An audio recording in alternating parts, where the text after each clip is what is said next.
Right, hello everyone. Hello, and welcome to week 1 of our Star Trek Adventures, Star Trek Alexandria.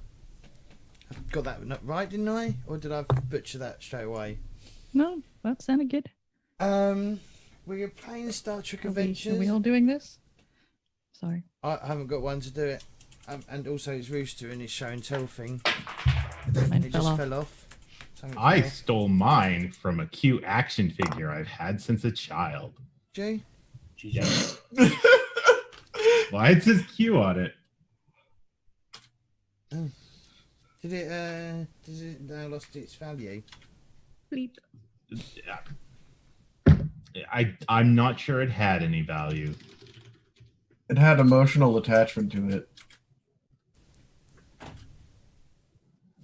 Alright, well, so what we're going to do is going to go around the table, get everyone to introduce themselves, go, then head back to Rooster. Rooster will then give a brief introduction of the show, and then we'll run around and get everyone to introduce their characters, I think is the plan, or that may be done during play. So, everyone, we'll start with, well, ladies first, Weefs. No, I'm tweeting. I forgot to tweet that the show is live. Okay, Taylor Fishy, we're going to go backwards. Hey, Tato Fishy. I'm a variety streamer and I love role-playing games, so I'm here and I'm wearing Star Trek swag because, I mean, this is if there's ever a time to wear Star Trek swag, this is the time to wear it. So I am super looking forward to this game and also a mild amount of terrified, but crossing fingers. So I've got Lacutus here to keep me company and remind me that just give up, resistance is futile, and go with the flow. Claytor. Hi, I'm Claytor, 22. I'm a variety streamer when I do stream, which is going to be this week. Yay, go me. And yeah, I'm excited / terrified / excited / inquisitive. Yeah. I'm also Maki. Okay, Former. and then last but not least, who's No. first, Actual. but now is last, Weefs. I'm ready now. Hi, I'm Weefs. I'm a variety streamer, and I have watched so much Star Trek over the past 3 months. I remember none of it. Also terrified of this game because there is so much to learn. Oh my god, but I have so many reference sheets, so we'll be good. And I have a tribble. It's never going to stop now. No. She's No, about it's to fine. have like 30 tribbles. Yeah, exactly. Every time we cut back to Weefs, there'll be just like a larger pile. Another of tribbles. tribble. That would be Come back, hilarious there's to two. do if you just got like a bunch of like Oh my God, lesser there's two cheap now. ones and just kept like piling them up You every have to time. Nick to luzz them in Every now and week. then. And eventually you're Yeah. just like, it's just your head. And Mm. Yeah, it's like you're sitting in a ballroom full of tribbles. My face like peeking out. All I can think of is their crew quarters. There's one, suddenly there's two, cut back, there's 8. And then like she goes, all right, have a good night, everyone. Opens it and it just falls out. You're like, Better tribble. I don't have a problem, and you just kind of squeeze yourself in and shut the door. This is my life now. This is my life now. What happened to the first officer? Suffocation by tribble? That sounds torturous. What happened to the USS Alexandria? All hands were lost, Overrun. and they eventually go there, and they can't get in because it's just full of trip. It's just fucking tribbles.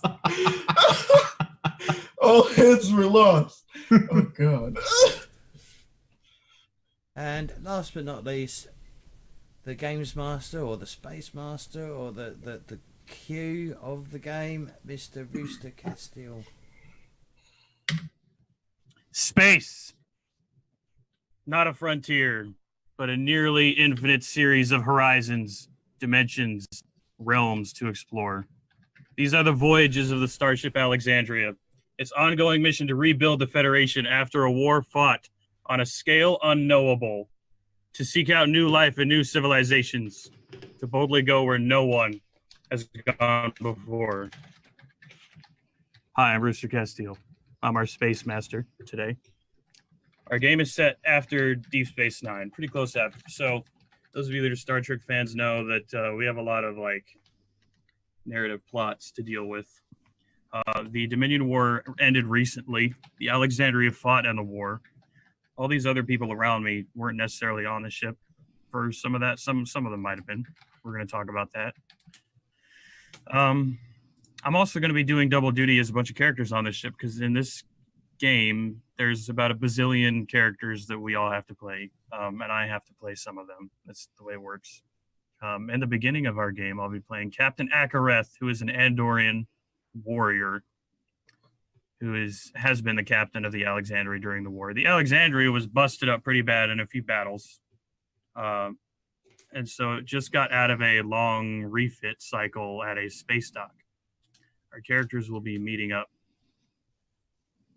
to get on their new assignment on the ship, or to return from shore leave, or to return from missions they were on while the ship was in space dock, because not everyone just took like 3 months of shore leave. Some people just kept working, because after all, the war just ended. A lot of planets have to be rebuilt. Everyone stayed busy. You can't exactly just like go on long vacations.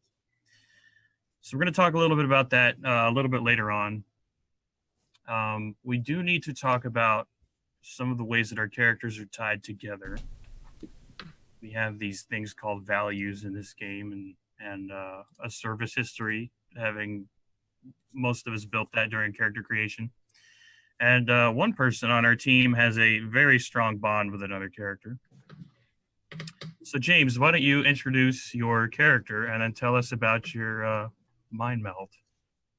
Okay, so I'm playing Lieutenant Commander Velik, Chief Science Officer of the USS Alexandria. Recently transferred, so probably came on from the refit. Previously, he served on the USS Majestic, which was a Miranda-class starship that was lost during the Operation Retake, or no, Operation Return, where they took back the deep space station, Deep Space Nine.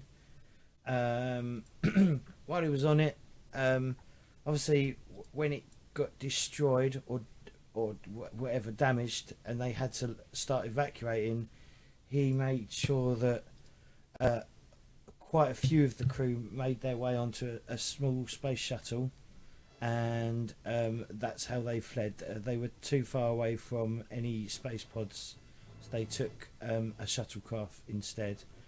One of the crew members was injured, and the name, I'll have to scroll up about 4,000 messages. I didn't. What was the name? David Ishola. Ensign David Ishola. Yeah, Ensign David Ishola, who was critically injured, that had to perform a life-saving operation, and then had to mind meld with him to keep him stable.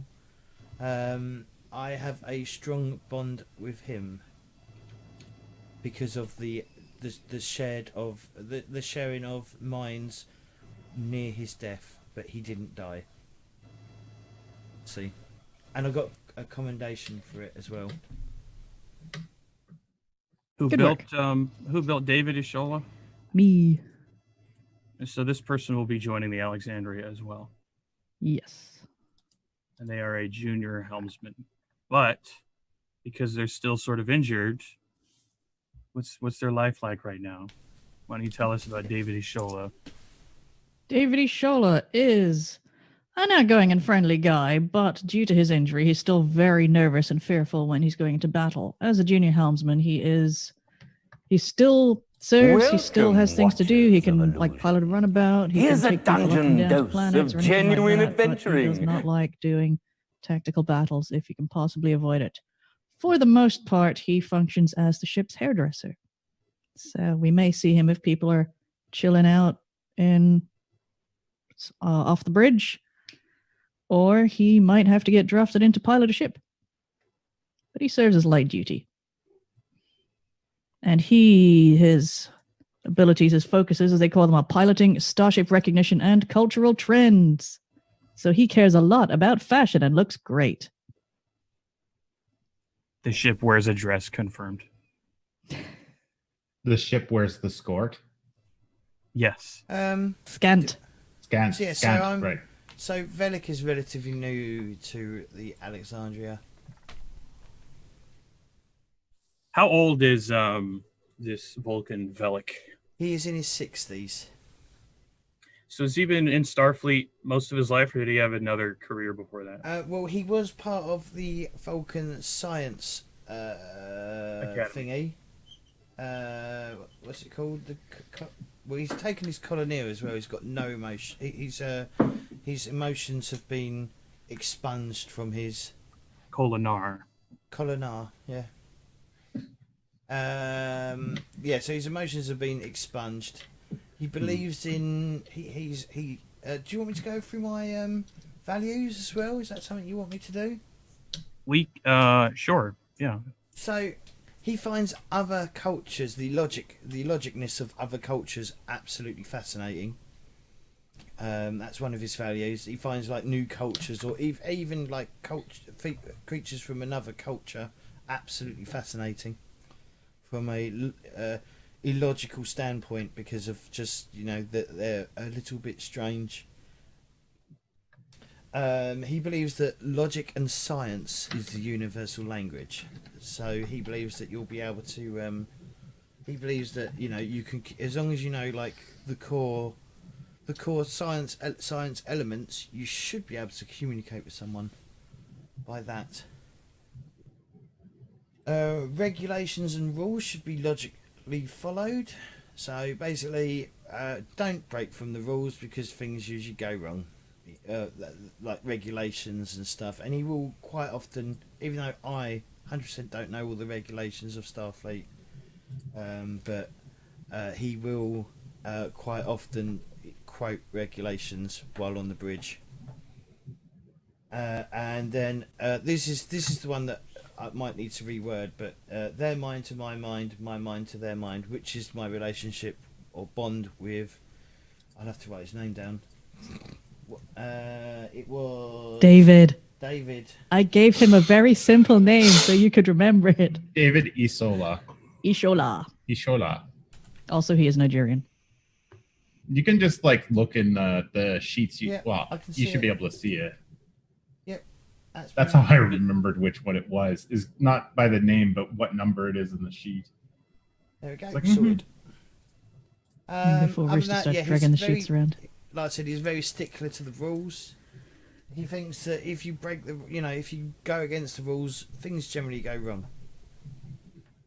How long has he been in Starfleet? He's been in Starfleet for probably about, on and off, for about 20 years. And what's his rank? He is Lieutenant Commander, and he probably left at some point. Maybe he came back because of the war. Yes, I think that was the thing that brought him back to Starfleet. He left Starfleet to go join the Vulcan Science Academy fully, as maybe a lecturer or something, about other cultures. Because his upbringing is, his parents were like diplomats, so he's got he does have sort of a background in being diplomatic for a Vulcan. So as a scientist, you're like an anthropologist, or what other titles do you think are associated with you? Well, he's not really interested in science-wise. That's more medicine anthropology, I think, is it not? I think it falls under. No, anthropology is about culture people. Well, he's very interested in quantum mechanics and astrophysics. Is his like focuses for science, but he's also good at debating as well. We'll see about that. Okay, all right then, whatever. But when I'm culture-wise, it's not the anthropological side of things that he's interested in. It's more like the social structures of other cultures. So he's a sociologist. Yeah, let's go with that. All right. I didn't take any focuses in it. Well, it's one of your values, so that's kind of important. You're obsessed with how people operate in other cultures. It's pretty important. Yeah. It's like an amateur interest rather than a formal study. Why not? But as a value, it's something that like sometimes mixes up with your focuses, like There may be times during the game, the way the mechanics work, where something having to do with astrophysics gets involved with how obsessed you are with cultures. That's the way the mechanics go. On that topic, this game, you kind of negotiate with the GM about tasks you do. You try to, in a similar way to Burning Wheel, you try to fork together all the like abilities you have to make every roll count more. So James will be looking for a way to use all of his focuses and his values as often as possible. Values can also be challenged. Sometimes if your character has like a crisis, you can, in order to get back a point of determination, just turn off your value effectively for the rest of the session. And determination points, they don't come back like any other way. So you have to fight with your values in order to get determination. And determination is one of our resources that are on the playmat today. Everyone starts with 1 determination, by the way, if you aren't already aware. You might want to put that down somewhere. Main characters only have determination. Supporting characters do not. So all your main characters have 1 point of determination, which can be used to like re-roll dice and things. We're starting with 0 momentum by the rules of the book. So determination is like your only expendable resource for extra dice at the beginning of the game. But then once we have rolled some successes, then we'll have some momentum to spend. As the GM, I start with 8 threats, so I'm going to be immediately threatening James's values just right off the bat. Okay. Because that's how the game works. That's how You'll you pick work. on James. I was surprised. I looked in the book for starting threat, and it said 2 per player is how many threat I get to have at the beginning of the game. You just want me to like plant a board cube in the first scene of the game, effectively. Well, you can't really do anything without threat, can you? Oh, I mean, I still narrate scenes and, manage the narrative, but I spend threat in order to make your challenges worse. I still create plots without spending threat. But threat is how I alter scenes as they are happening. So Yeah. you could be on the bridge just chatting, and then I inject into the scene, oh, a board cube just exited a transwarp conduit. Good luck. You're dead. Well, you're probably not dead. You're just assimilated I'm just and panicking. still alive. Flying the fuck away. Weaves, tell us about your commander. Yes, my commander is Commander Tala Shavalas, and she is an Andorian, so one of the blue people with the antenna. I did not make a little headband. I thought about it, but instead I made this beautiful mining pick, which is her special tool that she gets to use. She carries it with her at all times, actually. What? Yes, the Ushantor is what this actually is. And you can tell I'm amazing at art. This definitely does not look like cardboard wrapped in tinfoil. No, that's too exquisite pro. for that. You've missed So your, pro. Pro. You've missed your calling of being a Blue Peter presenter, Reefs. I know, right? Born in the wrong era and country And species. and species. Wait, what? No, Blue Peter is a TV show in England. Oh. Made by humans, for humans. I was about to say, are the British a different species than people? Yes. What Yes, they species are. are you, Clater? What just Yeah, slipped tell there? us. Does that make the North America is like a subspecies? Yes. We're just like mutts Confirmed. that all Europeans interbred with. Nope. No, Canadians are clearly French subspecies. No, we only Yes. got a little bit of French. No. French subspecies. Didn't we have a whole thing in our session 0 about no racism? How is this Yeah. racist? We're just This discussing is 5 minutes into culturalism. this. That's what this is. This is Yeah. culturalism. clearly cultural. Totally different. They've diverted your racism and changed it to something else, Reefs. Yeah. But let's It's not talk about discriminatory, is what I say. Let's talk about this Andorian commander. Okay, my Andorian commander. She grew up on a frontier colony. Her parents worked in business and trade, especially during the war, trading in, I want to say, military supplies. I don't know if that's something you'll allow, Rooster. Were they trading just inside of the Federation or with other cultures? With cultures on the border of Andorian space. So probably We'll within look the at it this way. Federation, because that's basically Vulcan. And I Probably don't actually half- know what else there is. Probably half of the exports of Andor are probably military related in some way because they have a military culture. Yeah, This is an exactly. art piece that I'm selling, and it happens to be a giant ass sword. That kind of thing. It's also a functional phaser. But you can Yeah. decide details about that later on. You don't have to write your whole life story firmly right now. But Yeah, I have not picked a planet she lived on or anything like that. I basically have the general idea to justify my focuses, and I figured we'll figure out the rest later. So, due to her family having all this military gear and camping supplies and that, she spent her childhood doing a lot of camping and survival stuff. So she has survival as one of her focuses. Due to the business and trade, growing up with a very successful trading family, she is good at diplomacy, having observed her family in all these negotiations, though she doesn't actually negotiate very well herself. And that has also given her the value different strokes for different folks is what I called it, which is basically I have just pressed a button and my whole character sheet has disappeared. Oh my god. Different strokes for different folks is she's very understanding about people doing weird shit, basically. Maybe a little too understanding. So, I don't know if you guys remember, there's an episode of, I want to say maybe probably Voyager, actually, where they meet a race that keeps doing, all this weird hand gesture stuff. Don't think I got that far.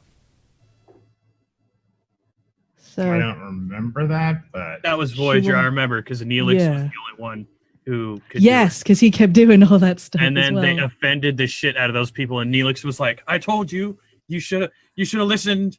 Yeah. And then they had a battle because of how they accidentally effectively flipped them off. Yeah. And their handling. I remember that. Yeah.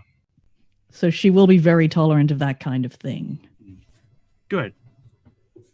Whereas James is probably intolerant of all that. It's weird and illogical. Possibly. but fascinated by it. Yeah. Fascinated but intolerant. Studying it like weird alien things. Tell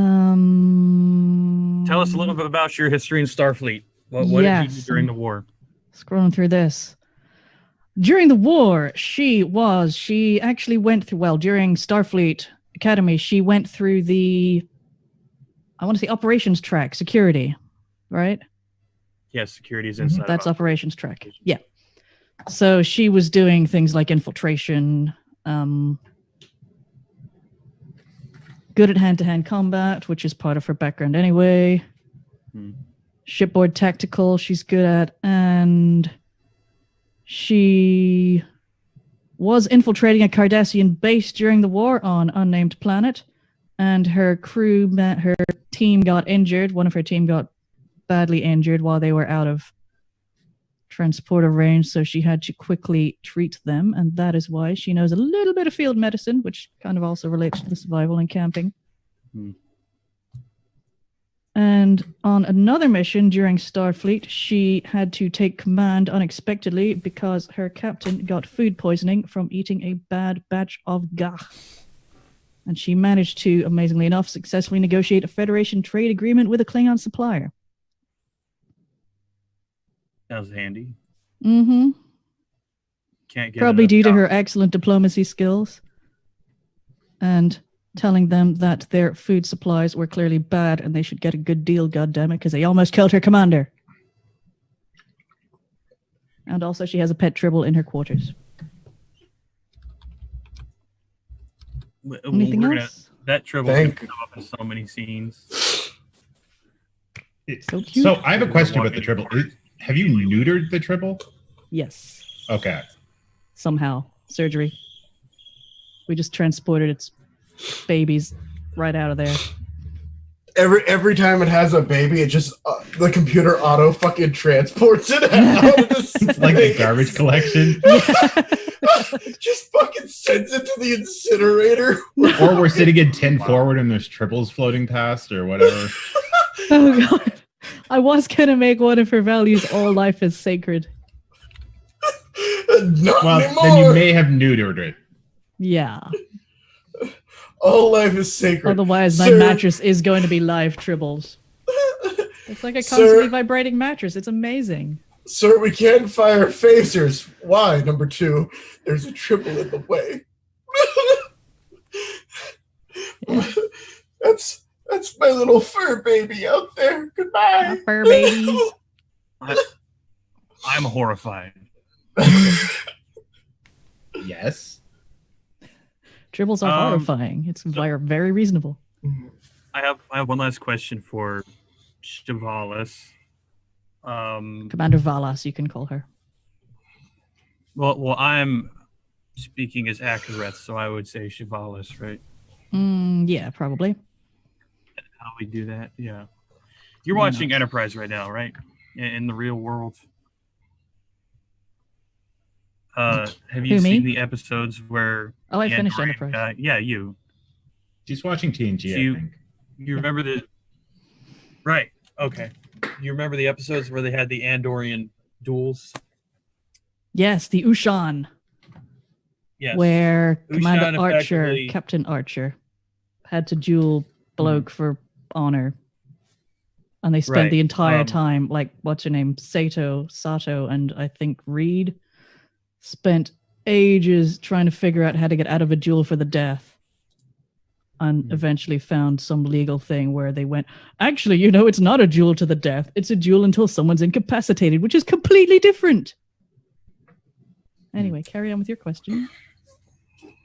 Well, that builds toward the question. So, it's kind of established that part of the Andorian legal system is that most things are handled individually as a matter of honor rather than going to cops, because every Andorian is trained to fight, so they don't really rely on cops in that way to begin with. But this means that their legal system probably has a lot to do with, like, you wronged me, so let's do Ushan.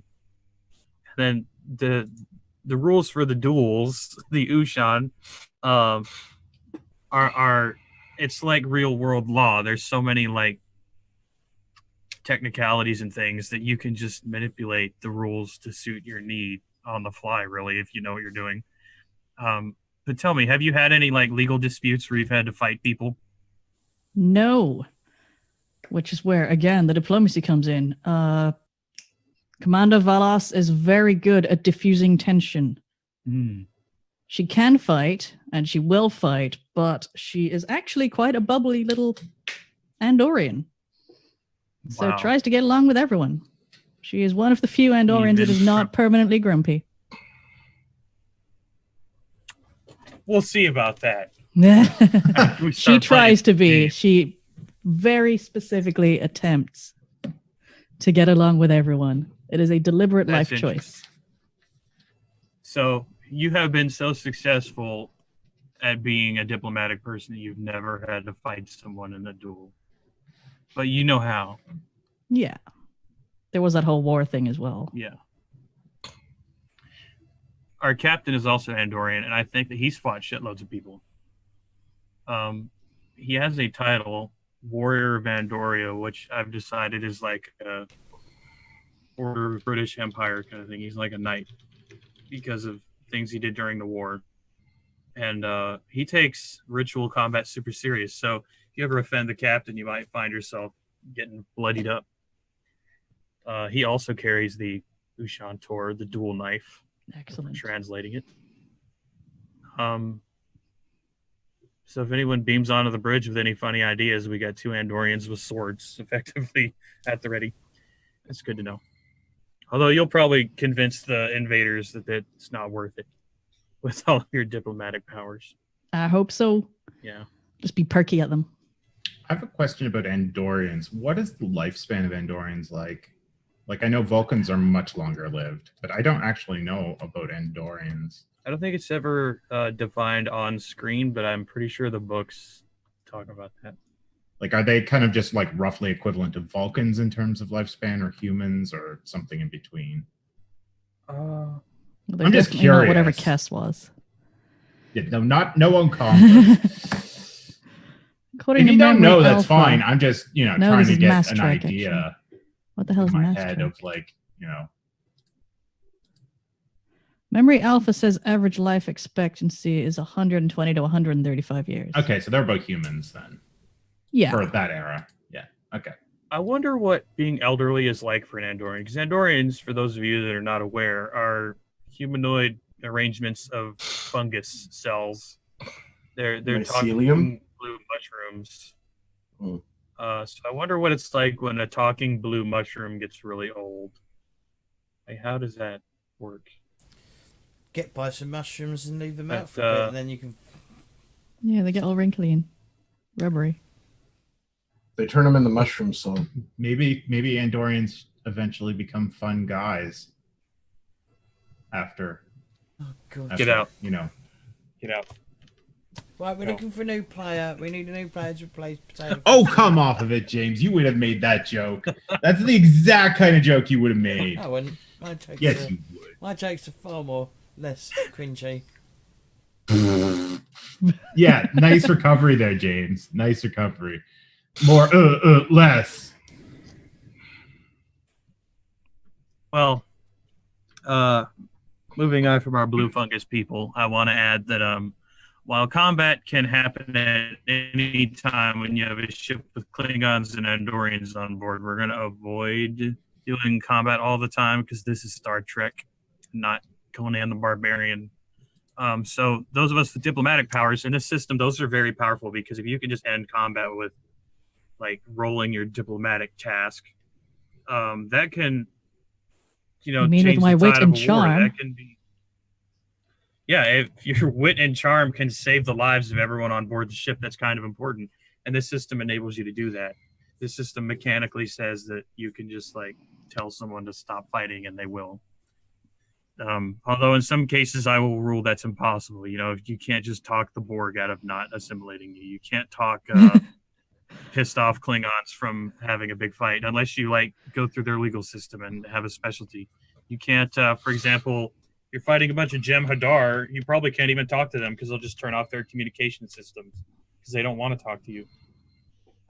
Because they lost but the in war. many situations, you can't just roll your diplomacy and end a combat, and that's literally the difference between life and death in Star Trek. So what I also want to add to that, we're not system fluent in this game, so that's one of the reasons why we don't want to have combat all the time. None of us is a master of this system. This is an experimental show, so sometimes things might go weird, but we'll just keep moving. We'll just fly with it. We don't have a strong plan on how long this is going to run. This is all experimental. So if in the first day Weefs, Dies. if today Weefs fails to diffuse the tension, we might all just die in the first scene. Who knows? Let's hope not. Let's talk to our resident Trill officer, Mrs. Snow. I don't know what Miss. the title is. Miss. Lieutenant Commander.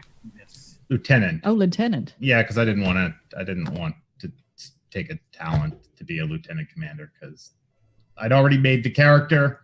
And I was like, then I'm gonna have to go figure a talent to get rid of. And then I was like, You What'd don't you really have to say? have to take the talent to be the rank. don't you? Taking untapped potential or veteran is optional. They're not mandatory talents. Okay, so then I can be a lieutenant commander.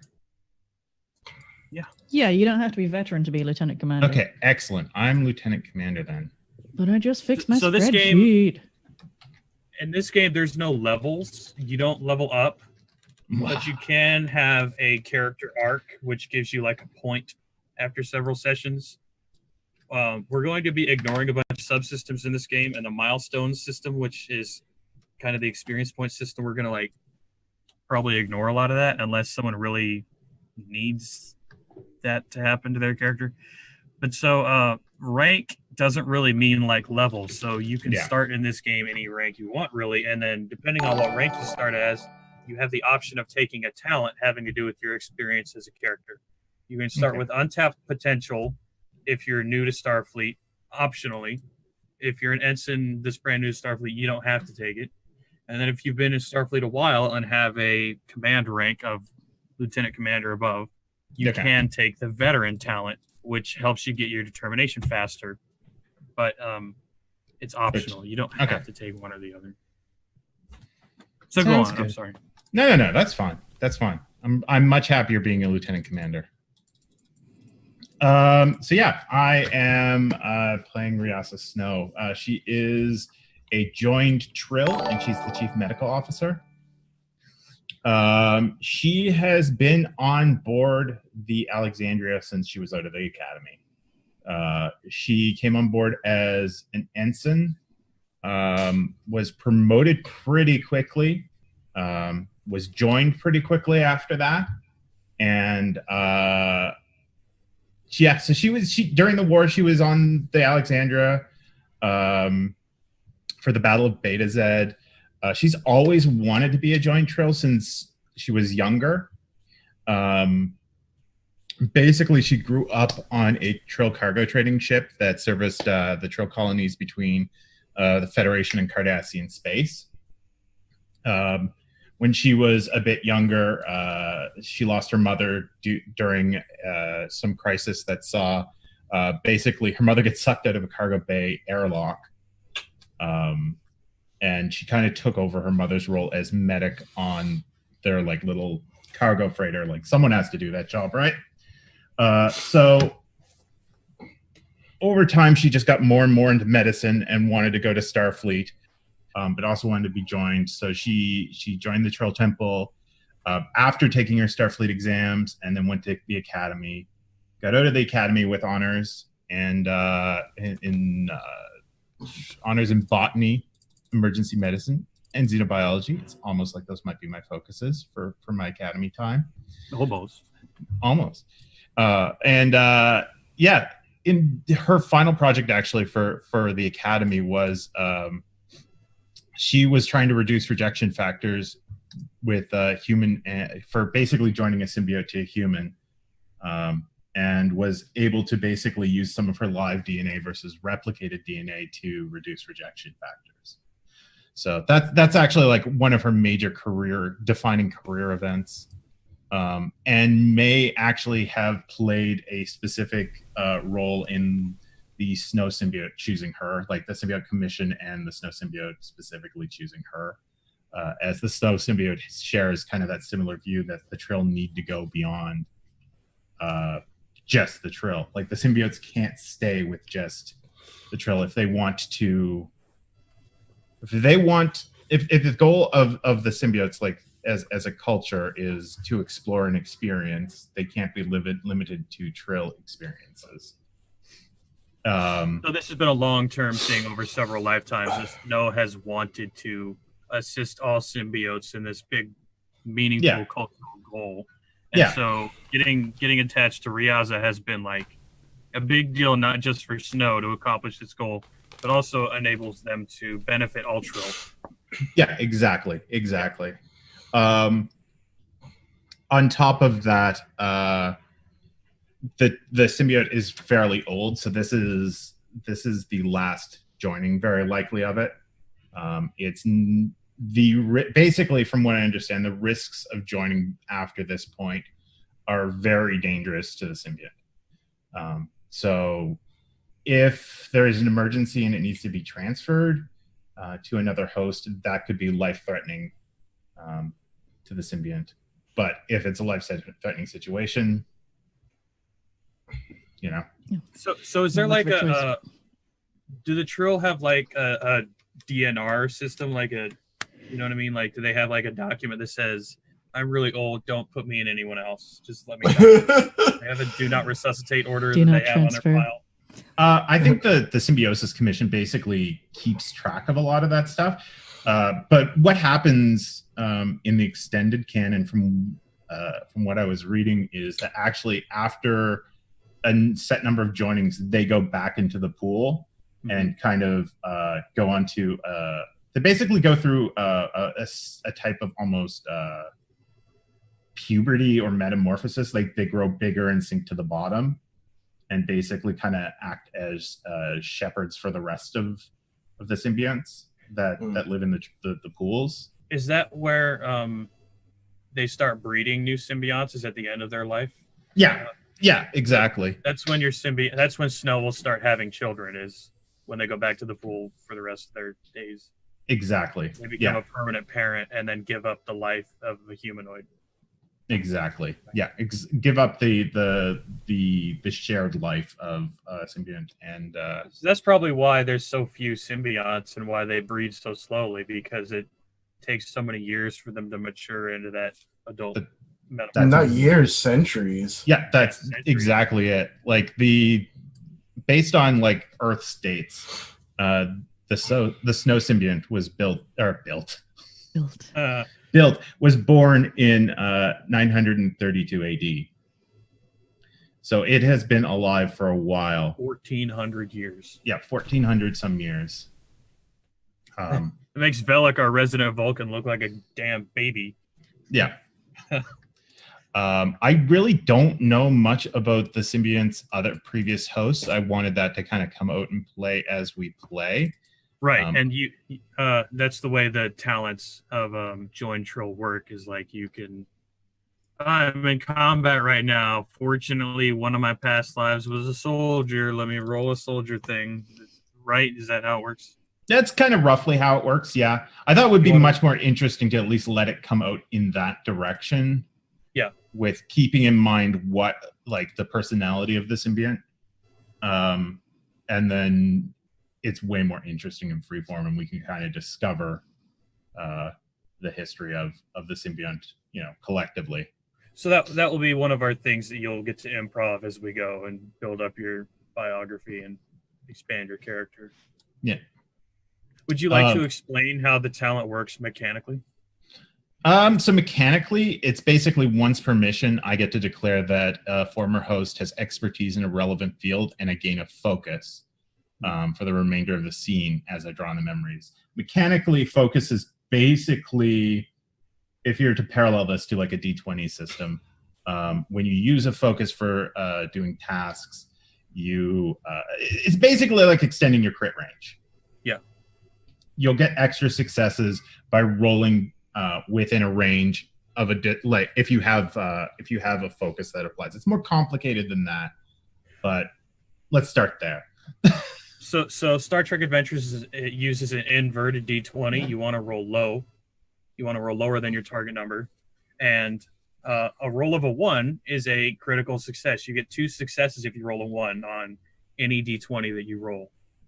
Period.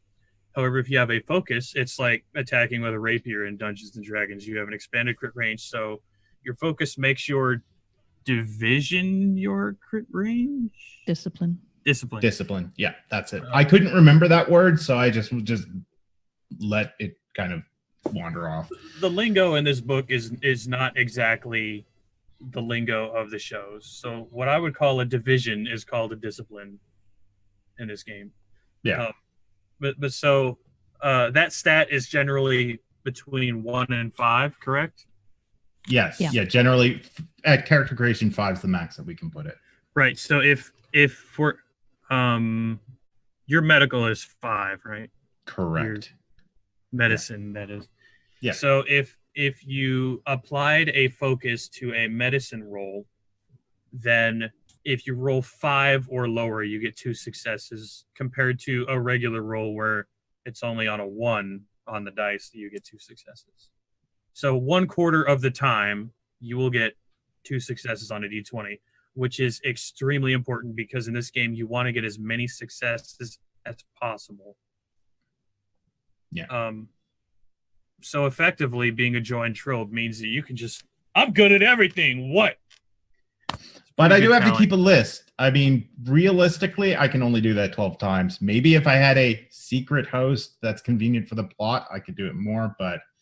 Well, it's not like each of your hosts only had 1 focus. That is true. That is true as well. Yeah. But you still want to keep track of them because once you've established your focus for the day, that's it. Exactly. And then we can maybe do like a flashback scene and establish, that person's life, that sort of thing. Yeah. Did you describe your values? Tell me about I was your just going to values. do that. Yeah. So the first value we've kind of already kind of loosely touched on was that the symbionts should not be limited to the trill if they wish to keep growing. And I feel like we've kind of really heavily talked about that already, so I'm just going to keep going past that. My second major value is emotion when a ship is in crisis gets people killed.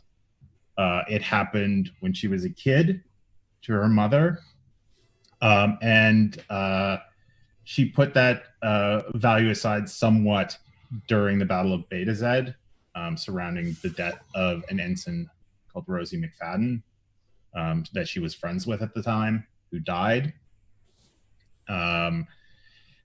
Basically, the crux of it is that she tried to save Rosie's life and couldn't.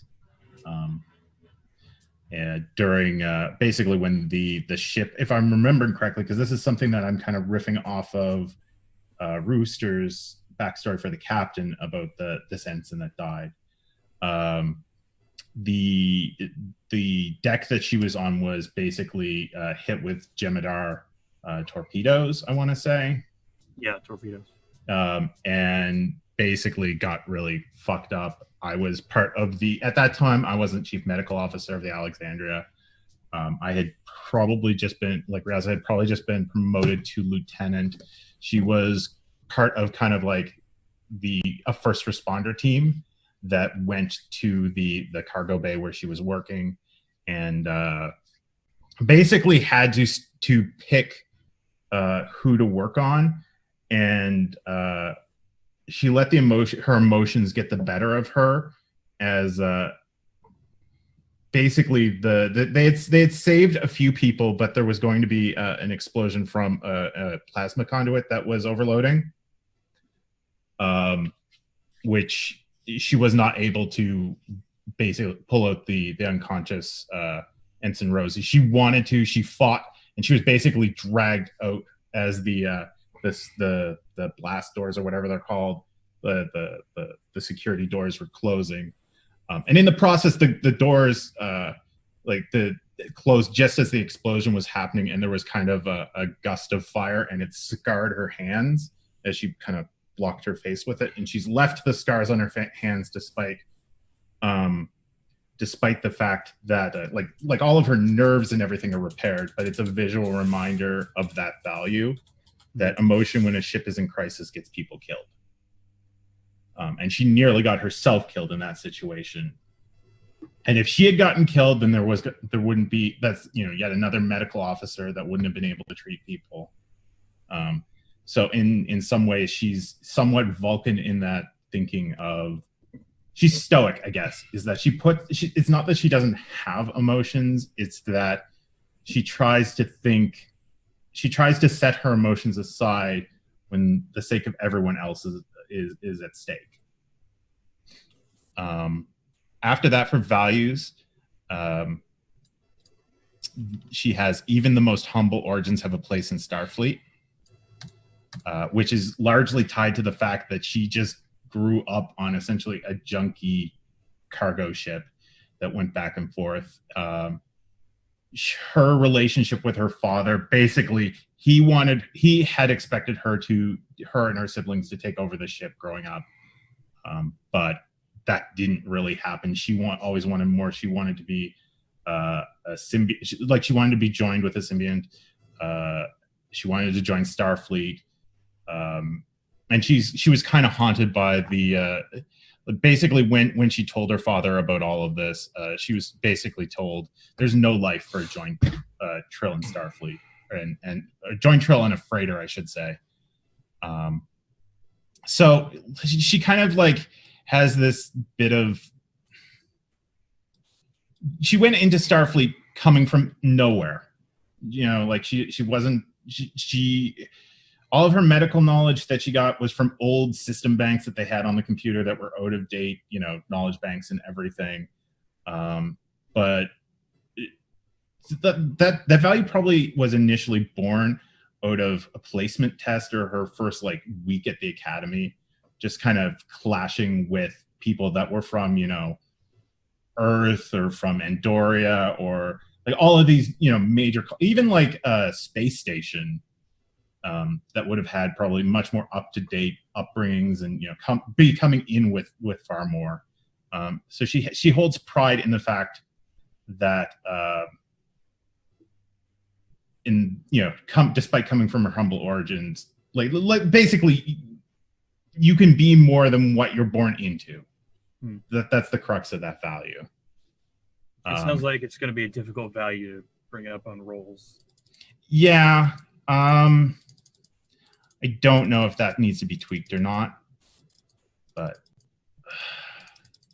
well, you can think about it. We're not going to be jumping into rolling anything for a little while because we have a couple other housekeeping things to do after we introduce everybody. But if you wanna tweak it in some way to make it a thing that will be applied to more tasks, you can. It's not like as I said, we're not going to be starting to roll things for a little while, so you can think about it.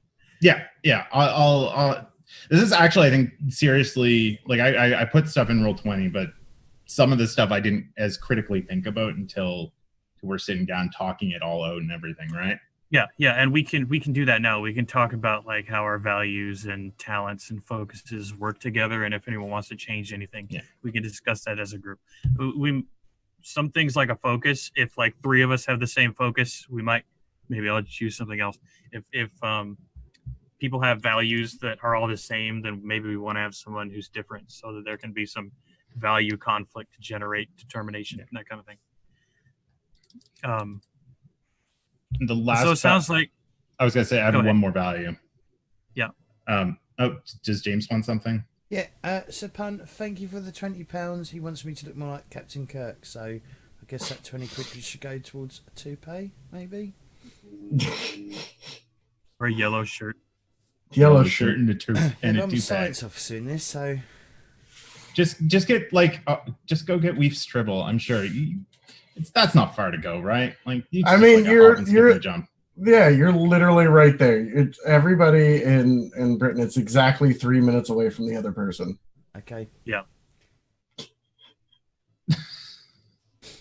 And then the last value I had, which I didn't have a clear thought behind, was nothing better than practical experience, which just has come from her experiences in life. That there's only so much that the academy can treat you. On the job training is so much better. Like being out in space is where you learn. So that value sounds like anytime you're going to be rolling something that isn't like one of your established things you're good at, that value could come up pretty often. Yeah, that one should be pretty good for that. Yeah. As for focuses, I chose survey related to her upbringing in that like she probably had to do variety of survey related stuff, just like documenting and whatnot growing up on a cargo ship. Her focuses at Starfleet Academy were botany, which is kind of like it was basically like her elective minor. Like it's the thing that she really kind of does to relax, but it's something that she's good at, but it's not what her focus in Starfleet is headed behind. The other 2 are emergency medicine and xenobiology. She also has a focus in fencing, which I might just dull down to swordplay. More rapiers. All the rapiers that she was taught that by Ensign McFadden. And then improvisation, which she's learned to rely on since that late night thought of grabbing some of her own DNA versus the replicated Trill DNA. So yeah, that's Riaza Snow. From like a visual perspective, she has like a blue streak in her hair. She's got kind of like shoulder length curly hair, except one side's shaved. And there's the blue streak in the side that isn't shaved, obviously, because that would be weird to have a blue streak in shaved hair. She is a bit tall and stoic, and like I said, her personality is she is personable, but sets a lot of stuff aside to do her job. Yeah, it's one of your big things. Yeah, you got to put feelings aside to do life-saving duty. Exactly. But that's pretty much it about Rialza. Why do you have the blue streak? Why do I have the blue streak? It is something that came with the snow symbiote. Like I said, I don't really have a lot of specifics behind the snow symbiote, but it's something that she didn't have before that. It was kind of like that. The snow symbiote has a flair for. It probably has ties to the snow symbiote's flair for almost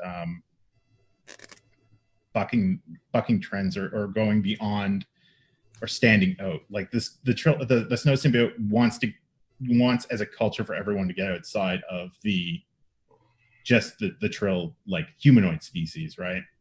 Yeah.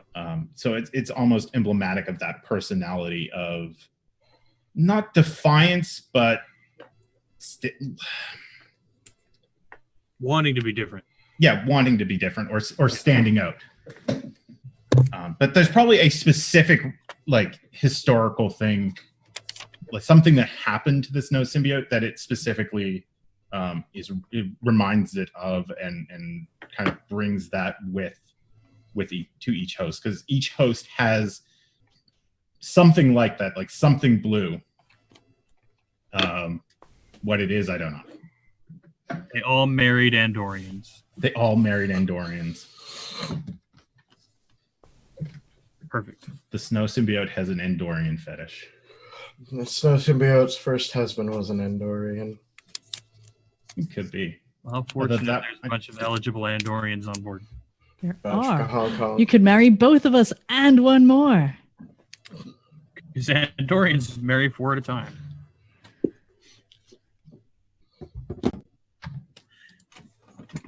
So we have a Trill on board. Sorry, Doctor. And tell us, while I have you, what are you going to be doing when we have combat and you're not treating wounded? How does that work? Well, if we're doing ship combat, I have a petty officer who's an enlisted officer named Biff Manning, who I intentionally made to be kind of one of those generic bridge officers. Are you okay, James? Yeah. Are you okay? I just Really not. picture Biff Tannen. That's all I picture. Yep. I mean, it's literally just a letter change. Not quite. His name is Tannen. Close enough. Yeah. Close enough. Does he still have the dog? He has a dog. Named Doc. It's a really shaggy dog. It's a brown shaggy dog. He loves camping, real camping, tents and making fires by hand. And I wrote that originally, like it was, using tents and then making fires by hand. But the way that I have it written now, it could imply that he makes tents by hand as well. So I'm not sure about that. He grew up in the countryside of a boring rural colony. Although he doesn't really think it's boring, but he knows it's not interesting. I went aboard the ship. Welcome. Basically, when we do ship combat, I'll be taking. Here's a dungeon dose of genuine adventuring. Using him. So in this game, we can all play multiple people, but only one person at a time. So if there's not a lot of wounded at the time we're doing combat, then Potato Fishy gets to play that person or another character. Because we can rotate who controls a supporting character. Yeah. But then when we have scenes in sickbay or scenes that are relevant to Snow, then you'll have to give up control of that character to be Snow. Yeah. That's how it works. But so we do have a plan where if we get into a firefight right off the bat, then that's how we already know that we're gonna. The doctor's not going to be on the bridge going, I'm a doctor, not a tactical officer, hitting the phaser button. We have characters for them. No, I want that. We're about at the hour mark, so I think we're going to take a break. And when we come back, we're going to hear about our Tellarite friend. And then we're going to talk about the ship because we have Tellarite? pick talents. Yeah, what race are you? You're Tellarite, right? I'm Bajoran. Bajoran, that's right. What do you know Close about the enough. plight of my people? You're still grumpy. It's just Apparently, grumpy people I associate with Tellarites. That's how it works. Yeah. But when we come back, we're going to talk about the ship because we have to pick ship talents, and then we're going to introduce Bajoran, and then we're going to talk about the other ships because our ship is an Akira class. It carries small ships inside of it. Then we'll talk about some other things before we start playing. So let's go to break. All right. So we'll be back momentarily with our lovely thingamabobby, our intermission screen. But just bear with me while I pause the video.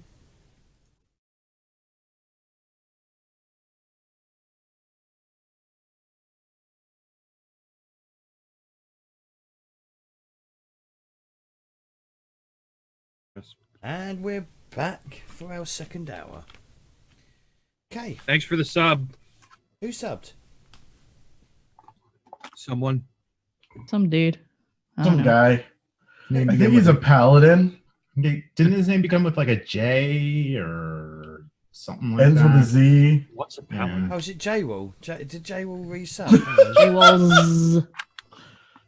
Sorry, J-Wall 7s. J-Hall, some cunts. Anduin, that's right. His paladin name is Anduin. Hang on, I thought we already resubbed. Oh, I'm confused.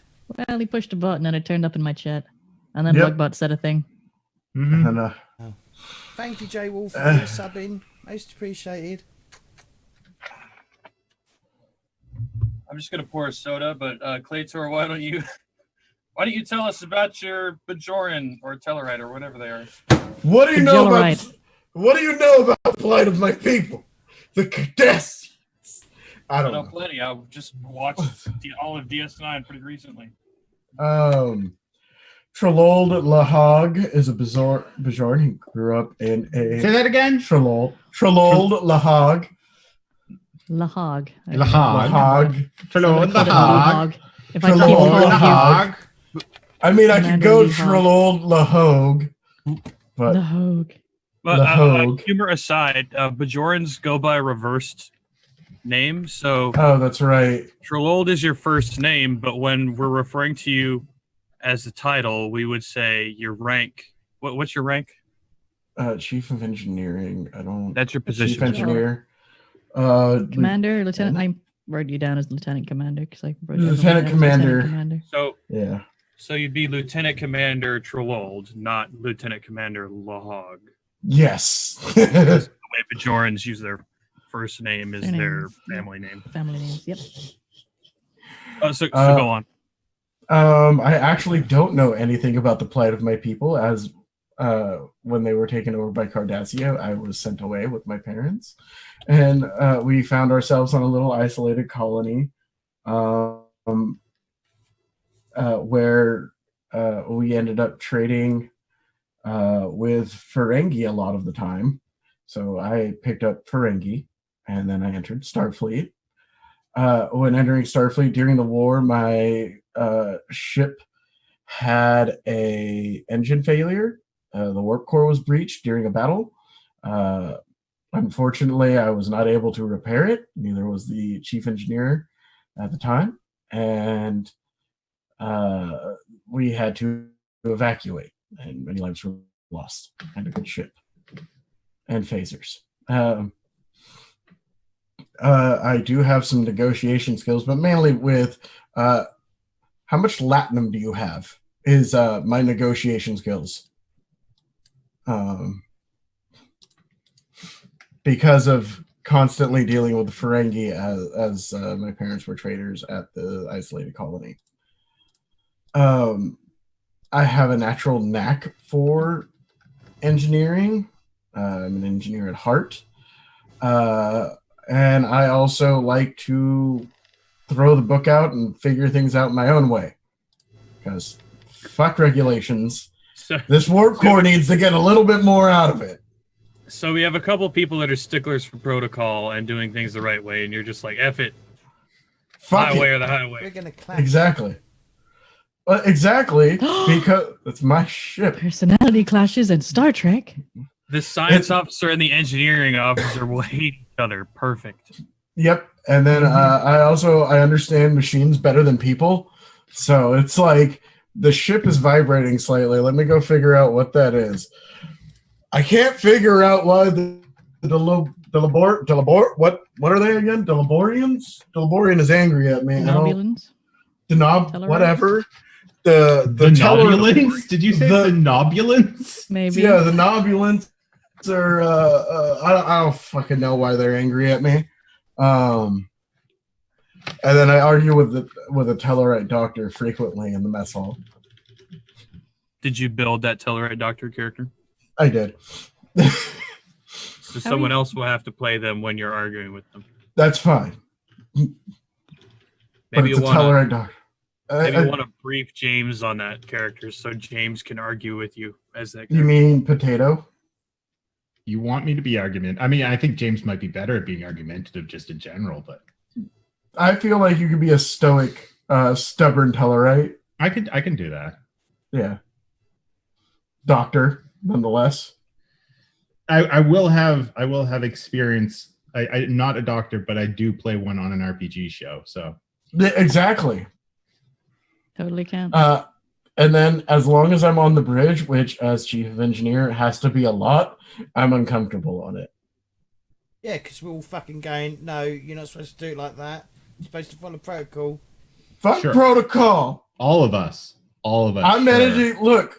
I'm managing to take some of the energy from the shields to pump up the phasers to a new wave of damage to get through the Borg cube. Thank you. Now, when I save your fucking life,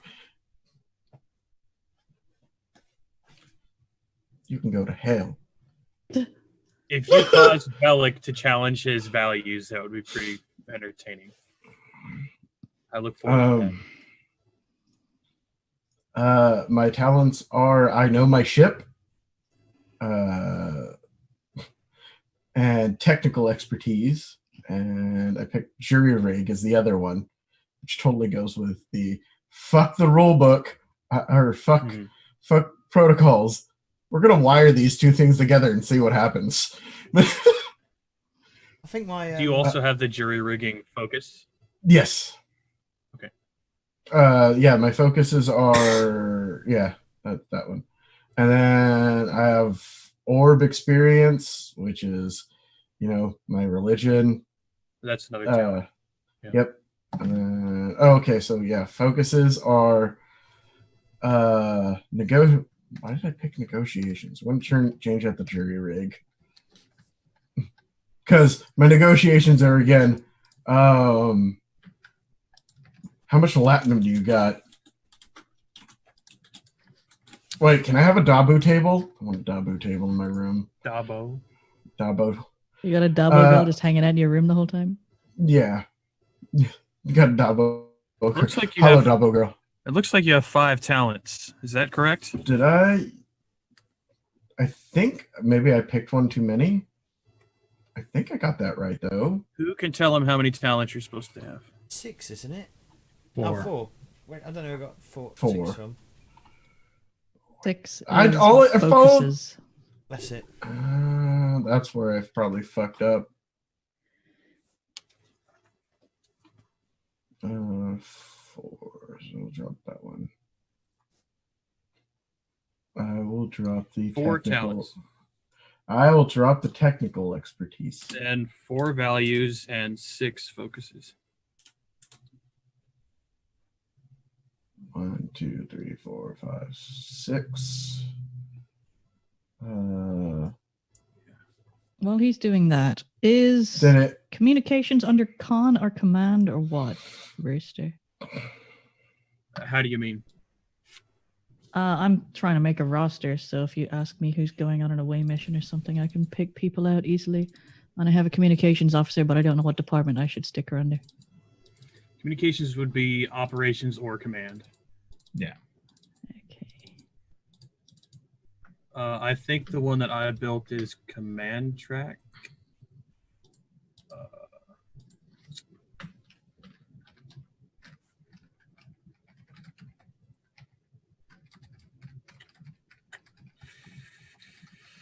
Ensign Dartok is Yeah. communications and operations. He's not command. He's operations track.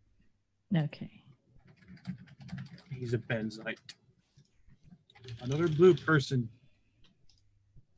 That is actually funny that we do have a lot of blue people on the ship. Andorians, Bolians, Benzites, all blue. And then we have a Trill with blue on him. So he's on the perfect ship. And hell, if we're using Discovery Klingons, they might be blue too. Well, I got.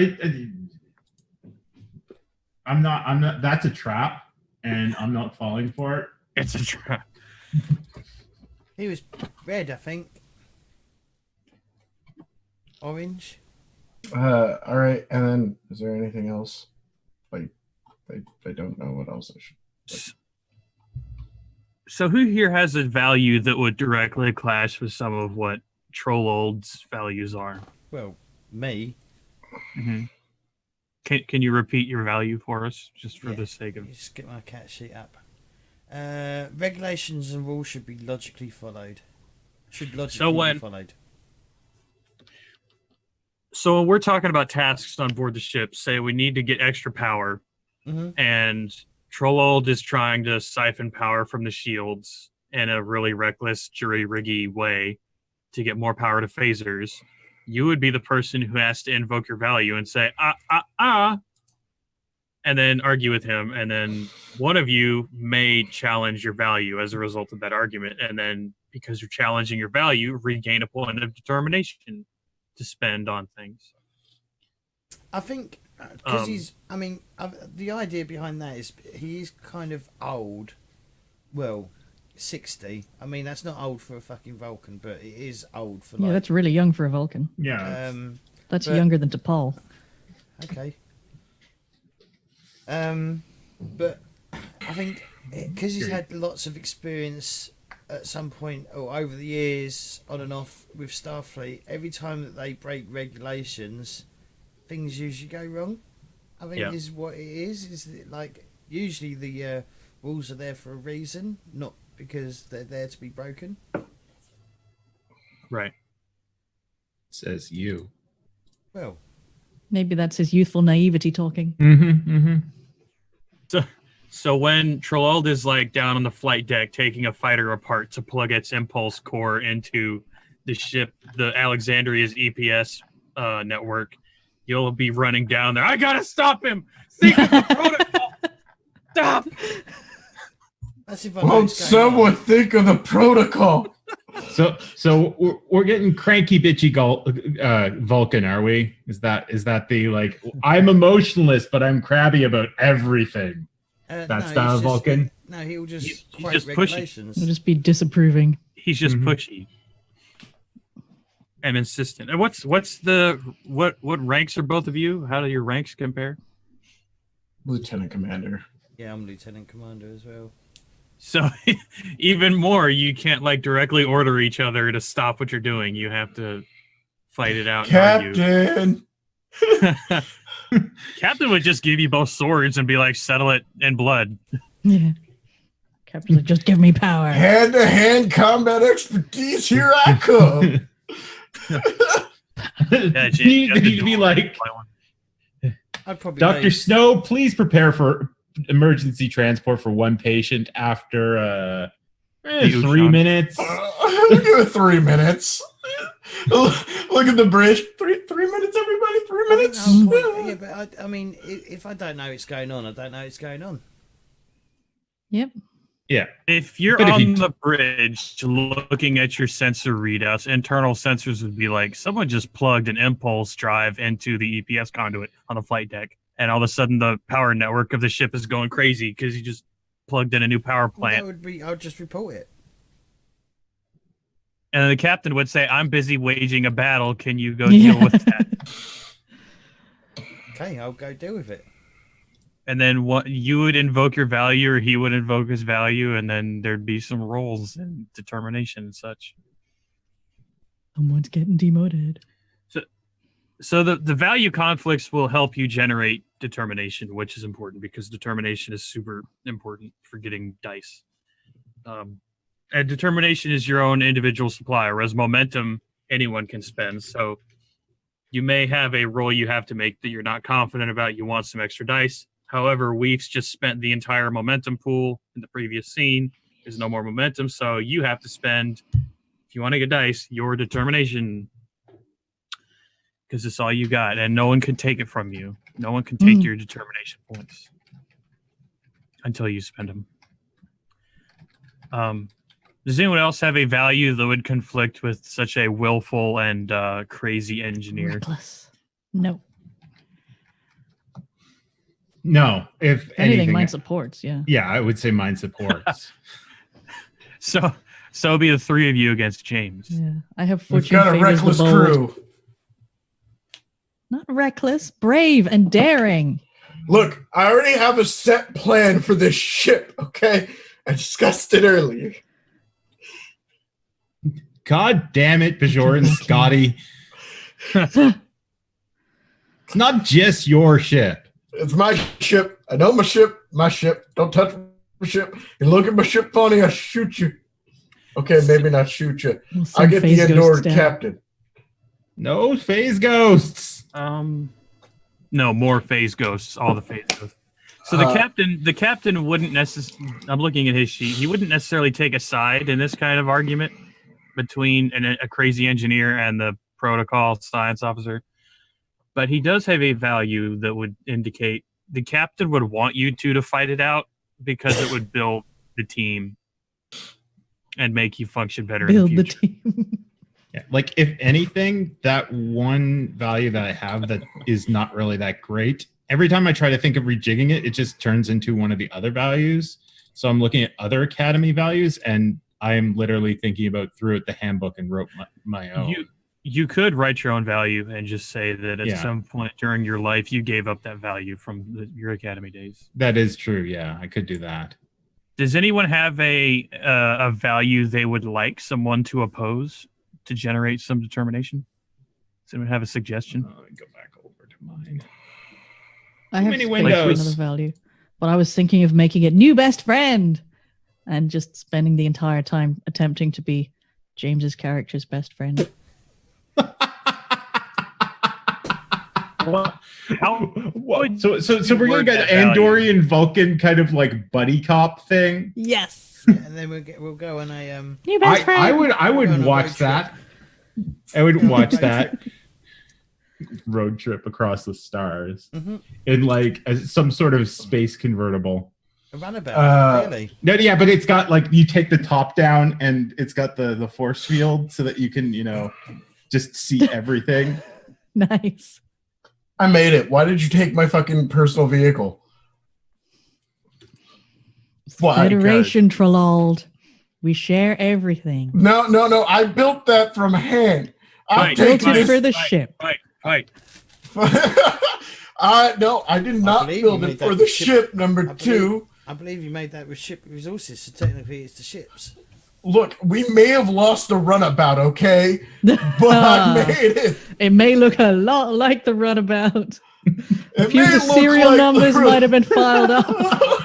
Why does it now? The roof of the runabout might have been shoved out into space, and we might have lost an ensign during the process because he got caught on a cable. Why It's does not it my now? fault.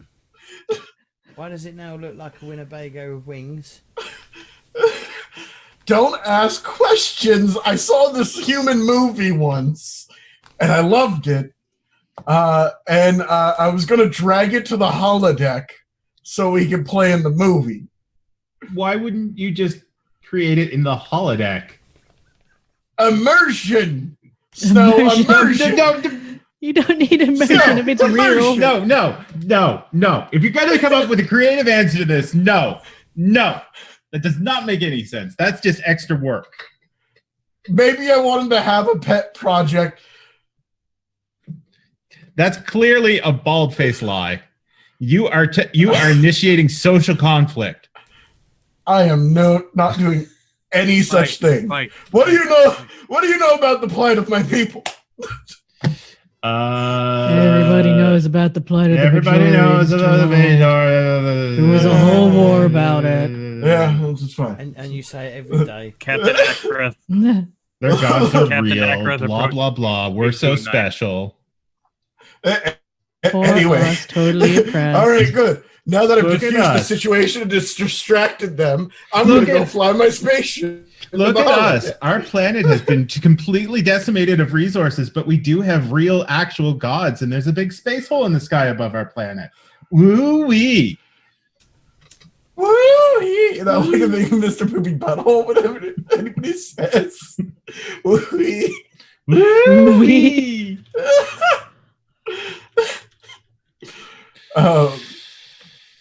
No, Captain, I'm taking the ship and I'm going to the Dominion. Wow. Time for He would someone to go in the execute you. brig.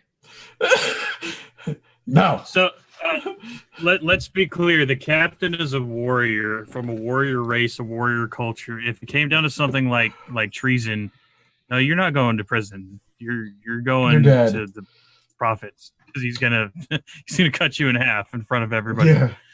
How would actually Starfleet feel about that, though? I suspect Starfleet would not exactly If the captain smile on executed it. somebody, he would probably get court-martialed. But that's probably what he would do because he's a soldier. I That's just who the think. captain is. But how would I make that? What do you think? Yeah, well, I mean, your captain is your captain. Although, like, I My feel like to a certain extent, how far is he going to get in Starfleet? I mean, he's already a captain. Yeah. Not much more. Everything else is a desk job, and for an Andoran, I feel like a desk job would be like boring as shit. Well, for a warrior Andorian, yeah, they would hate Yeah. his job. He'd be like, you filed document 74.1C wrong. Are we getting Denied. I think we're getting off Slash. topic a bit. No, this is on topic. Just- Anyways, Oh, we're still talking about values. This is all Yeah. in the scope of value. yeah. I mean, I don't know how to conflict with Snow or What are your values again? Malas, Like, list them again, Commander? because I'm actually Mhm. trying to riff off a value right now. engineer at heart. Okay. Throughout the handbook and do it my own way. Understands machines better than people and uncomfortable on the bridge. So I'm uncomfortable around the captain and number 2 already. It's Hmm. like, all right, but do I gotta I'm be number here? one, goddammit. Number Number 2. two. I will The executive constantly officer refer is to the number first 2. officer. I know. I I'm don't just going to think we've keep calling him established number who the 2. second officer I'm just going to keep calling him number 2. That- Her. Her number 2. That's- Number 2. The Andoran number 2. Naming me The after other poops. Andorian number 2. James. Yeah. Lieutenant Commander Velik is hereby assigned the role of second officer in addition to your other duties. What does that mean? You're second officer in the command structure. I thought Yeah. this was. If I'm I'm number one. I am Riker, First officer. Okay. but with less sexing. So Maybe. I don't know. We'll find out. Wait, can you only if you More sit like clinical Riker. sexing. Cool. Does that mean I can outrank fucking gun Well, hammers? Not when you're not in command, I don't think. So, if you're looking at TNG, Data was the second officer. When Riker and Picard were not on the bridge, Data had the bridge. And Data had all the command authority whenever the two of them were not in any particular room. That doesn't mean that Data went around commanding everyone to do shit for him, but he did have that authority. In TOS, I think the second officer was Scotty. I'm not positive. I don't think they really got that far. I believe Might he have been was actually. two. Yeah, I think Scotty was the second officer. I mean, Spock was the first one, and then it was Yeah. Scotty. Yeah. Spock was the executive officer / first officer, and I think Scotty was the second officer. I don't know about DS9 because DS9's ranks were all just like they just took a shotgun and just shot the book. Well, the captain was practically always on the station, and then it was Kira, and then I think it was Dax after that. nobody else really mattered. Yeah, I think you're right. Dax was second officer. Kira was first officer. Kira was definitely first officer. I know. Oh that. yeah, because it was Yeah. purposeful that Cisco took a first officer that was a Bajoran It would piss militia off the member. Federation. Yeah. Yeah. Colonel Kira was the first officer, and then when Cisco departed to join the Prophets, Kira took over the station as station commander and rose in a rank from colonel to commander. Major Kira. That's major. Sorry, she was a colonel in the beginning. Then she became a major, but Yeah. she's a commander. She's a Starfleet commander after DS9. Anyway, so how do you feel about that talent, Potato? How do you Or the value? I don't know what to throw in there yet. value? I'm sorry. There's so many resources as a character. I just get them all mixed up. Well, yeah, I Talent, know. value. And I'm looking at the section with values as relationships, and I'm like, okay, well, these are neat, but I'm not sure how to challenge them necessarily. All I know is that You would They're not always relationships. I mean, there will be. Yeah, no, people. but I don't have one that's a relationship, and I kind of like Oh, one. I get you. You're looking for one. If you had a relationship value, you would have to challenge it by having a big disagreement with that person, I guess. Because like there's one that is competitive with. And then there's one that is a study buddy and is always got my back. I don't want always got my back. Yeah, Maybe there was I that whole do. O'Brien Bashir friendly competition thing. Yeah. So I was thinking of maybe taking competitive with Trellold,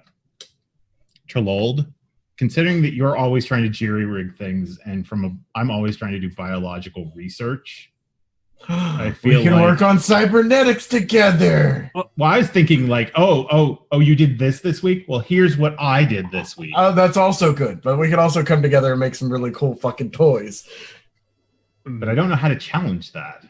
I think it would be natural for a Trill to value lives over machines, right? Because a Trill, having lived so long, a Trill symbiont is like a pillar of that civilization, right? Not a machine. A machine is not what holds up the Trill people. But in Trellold's view, machines are more important than people. Damn right. Am I wrong? Damn right. People suck. Machines fail. Machines but are safe. at least they don't have. So yeah, we could definitely butt heads over that. Yes. So yeah, I'm going to do that. I'll take competitive with Trellold. And or clashes with Trellold. Competitive / trashes with trashes. Trashes. Trellold. Trashes. Just like every time the Troll is not on screen, I'm just like, my God, that shitbag. Mm-hmm. My God, that fucking asshole. Oh my God, look at Trellold's butt. So, not to insinuate that you should metagame or anything, but you may want to read the short couple of paragraphs about challenging values, how to get determination back, and then decide if you want to, in one of your first scenes where you have control of the narrative, just immediately have an argument with someone, and then one of you is going to yield and then challenge your value mechanically and gain a point of determination. Mm-hmm. You can have a maximum of 3, I think, but you only start with 1. So you could, as your first scene, have an argument and get a second determination point. Does determination reset every session? No, it's kind of a non-expiring resource. Okay. It only disappears when you spend it, and it only comes back when you specifically do a value challenge.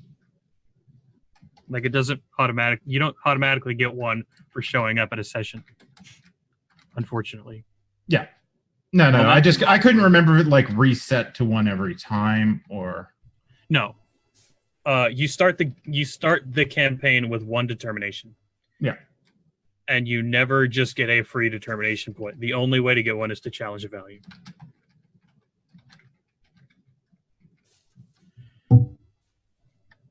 So James, how would you think that you operate as a second officer?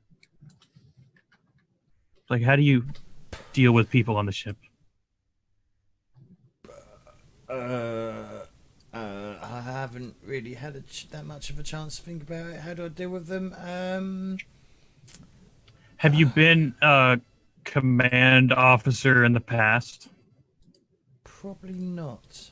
This is probably Like his on first. the Majestic?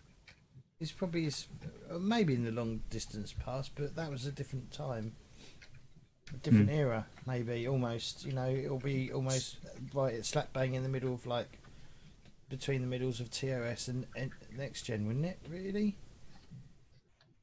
It'd be after the movies. Yeah, but yeah. I guess he states a lot of fucking. So this is your quotes. first time in the command crew. Yes. So he's a bit green behind the ear when it comes to that, but I guess he would.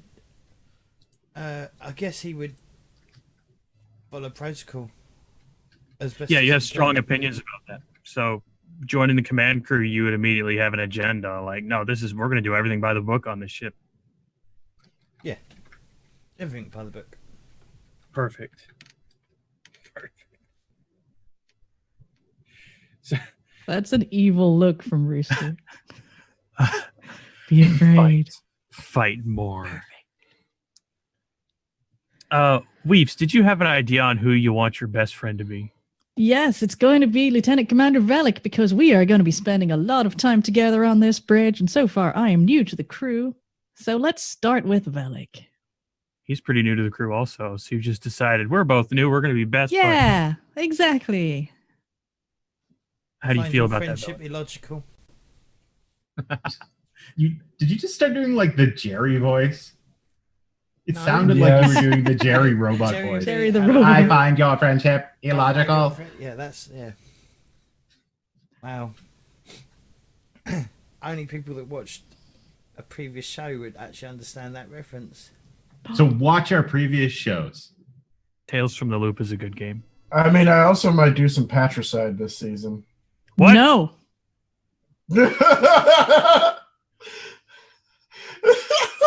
That We got have shut selected down. Patricide. No Who's murder your with dad my and why are you dad. killing him? Do you know the name of the father being murdered? Press 1.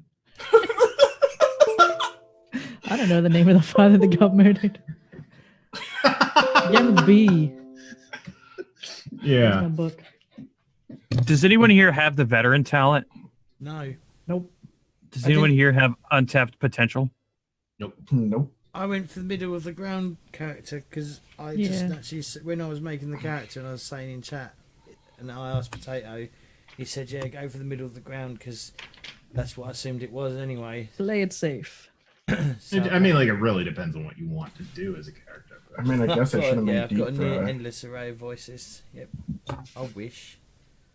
You've got Small Cockney Boy, Robot, A and then James. Cockney person trying to be posh. Hello. Hello, governor.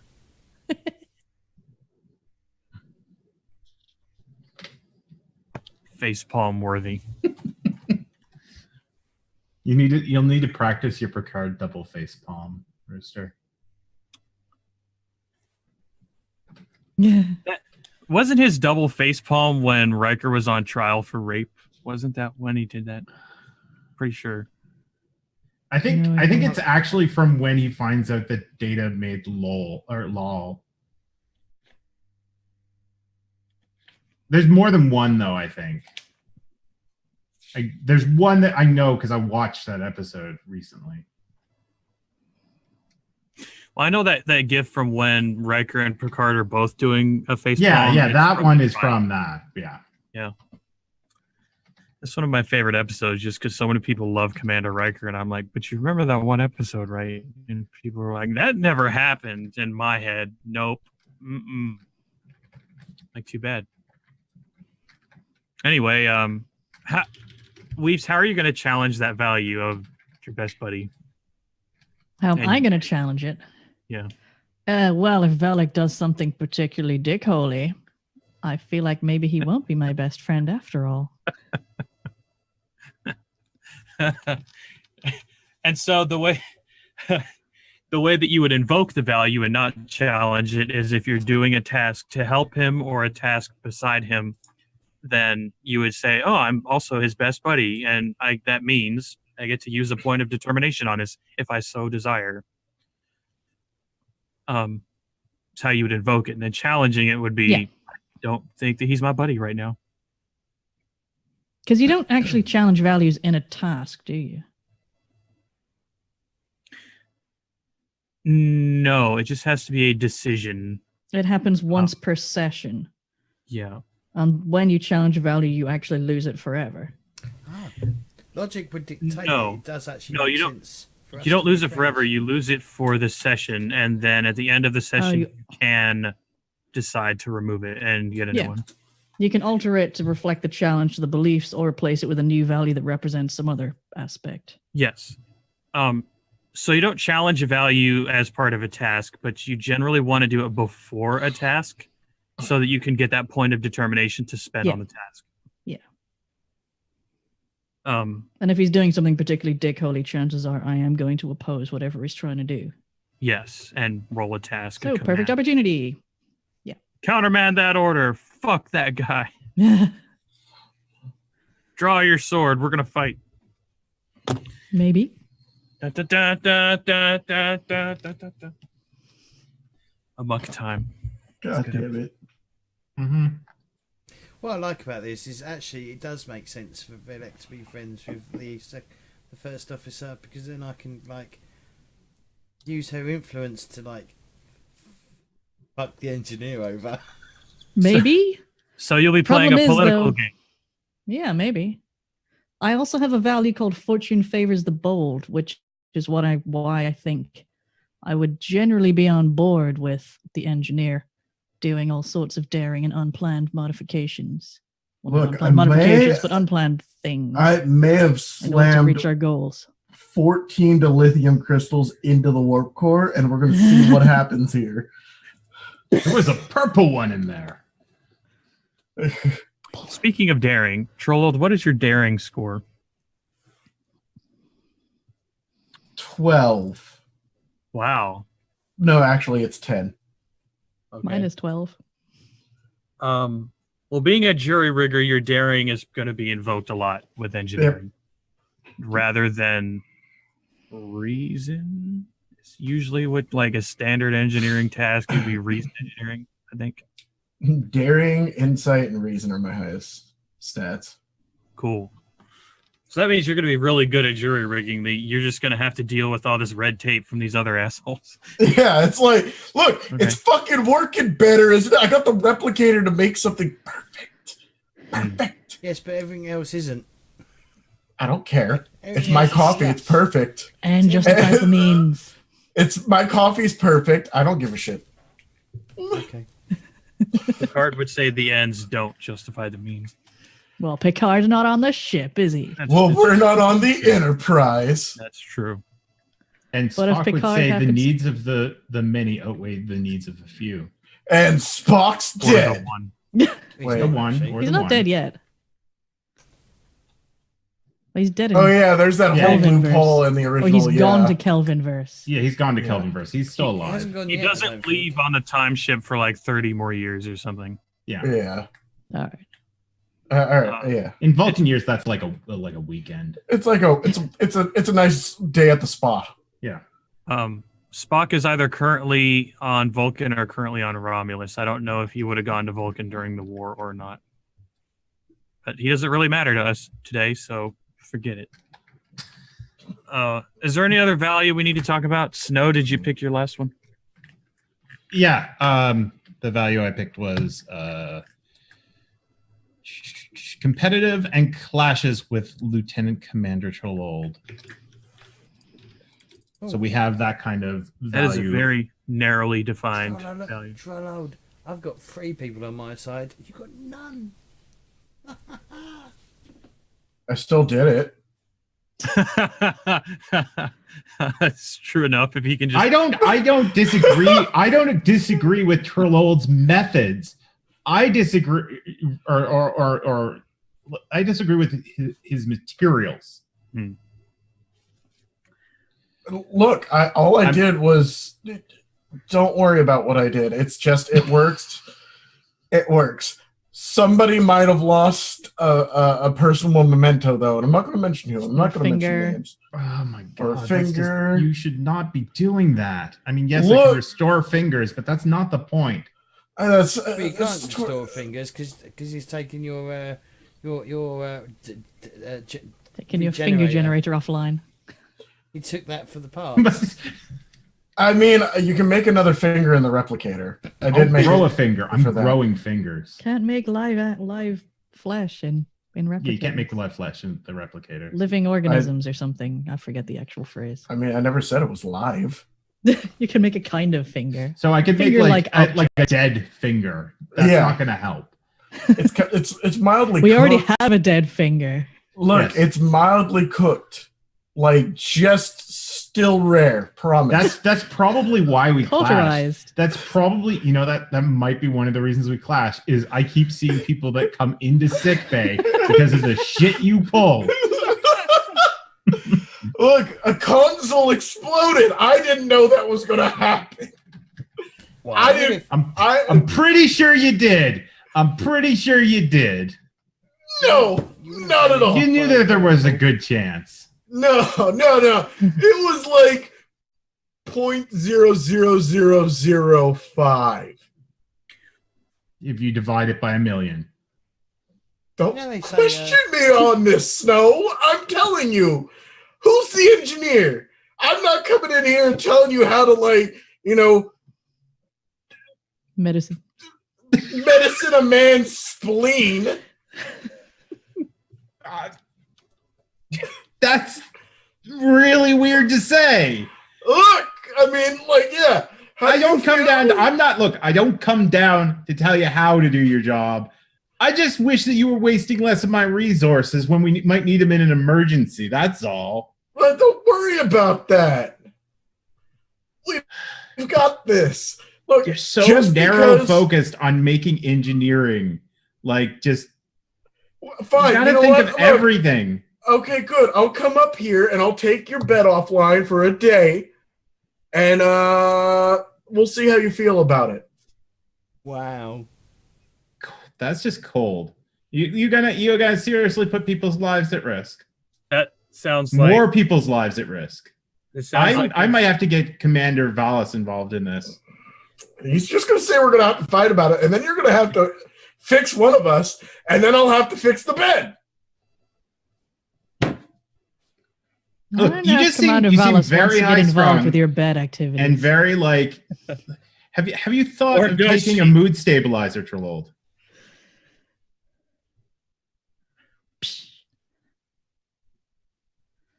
Drugs. I don't like drugs. They mess with my mind. Well, the Cardassian. And I need this. Except I need this. Yeah, except for this hypospray. Right through the arm. Well, hello there. Dodge. Where's the engineer? We need the engineer. Where's Look, just all I'm saying is I just want fewer people showing up to my sickbay with missing limbs. That's too much to ask. And I will tell you that is too much to ask. Did anyone else build an engineer as a supporting character? Yes. I have a my Boolean is in at least 3 engineers on my list. So I purposely did not build another engineer. Yeah, right. No, there's no reason you should. Yeah, that's why I didn't build anyone that was medical, except for the Betazoid that was basically like, well, I'm already Betazoid, right? Well, part Betazoid, so might as well be a little bit of a counselor, but that's not what he likes. That's okay. I got a Betazoid who's up into espionage and shit. I don't know if you can tell what the enemy's thinking. Yeah. I mean, like Betazoid seem like they would be really good at espionage. That's why I made it. I was like, oh wait, this works. Like I don't know what position to give him. Betazoid as well. Well, mine's Betazoid. Right, if you can tell what the engines are thinking. And he'll get on really well with Claytor because he also likes jury rigging things as well. So what about the other engineering support character? What would they think about Trollold's methods? Oh, Barry? Barry just probably feels nervous about working on this ship. He's always kind of like, Barry, hold the spanner for me again. Oh, yes, sir. Yes, sir. Barry, a cockney child. Yeah, sure. So Captain, so Lieutenant Commander, what are we doing today? Look, I'm going to have you hold this hand spanner on this console, and I'm going to fire a phaser at it on stun on the lowest level, and I need you to tell me the readings.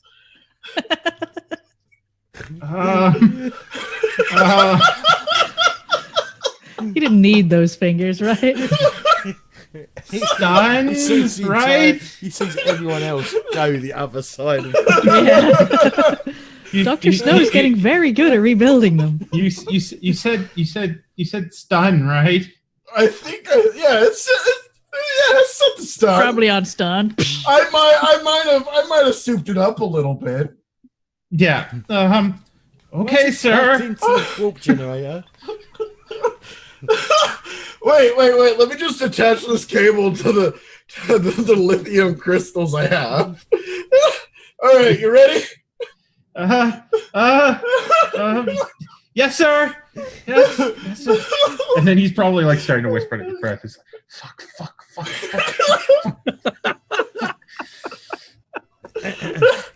And then eventually, I'm gonna die in this job. Medical gets oh fuck me. Yeah, medical then gets. We need a doctor down at engineering or an One emergency. Lieutenant Commander Trollold here. One to be in the sick bay. Again? Who is it this time? Larry or Barry? I can't remember. Jerry. Gary. Harry. It's Harry. Barry Zaslow, the Boolean? And then Barry Yeah, gets, that one. His yearly review. Now, Barry, you've had a lot of sick time. Jesus Protocol Christ. says you can't have this many days off. It's time for your performance review. I've seen you've been sick 3 months in a row. How can you explain this? I had very severe Lieutenant Commander, burns. felt like my boss keeps trying to kill me. Wait, you had very severe burns? You're the worst commander ever. Why did they even let you do my performance appraisals?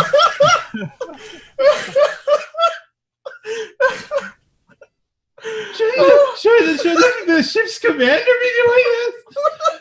This is terrible. You're the one that hurt me all those times. There's no proof of that. This thing called the transporter logs are All the medical logs. No, they got rid of all the transporter logs. Don't worry about those.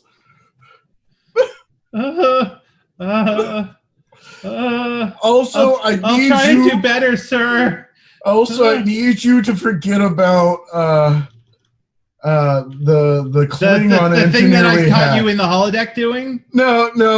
I need you to forget With about the Klingon? And the Gawk. Rest in peace. All emergency teleport. They all died. And then just like you see, we cut the tent forward and the Boolean floats past. What's Barry doing outside the ship? Emergency repairs. You wear a spacesuit. Someone has to clean the windows. I didn't tell him to, I should have figured he knew how to get a spacesuit on. Some of that happened, I think. Not all of it. Some of that might be indicative of Barry's position in engineering. Yes, guinea pig. Guinea pig, but kind of like tries his best and wants to do well because, he's a Boolean that's wanted to be in Starfleet his entire life. So Yes, sir. He is going to be put in harm's way so much. I think we should go to break, and then we'll come back and talk about the ship. Yes. All right. We'll be back in about 10 minutes. 1 moment.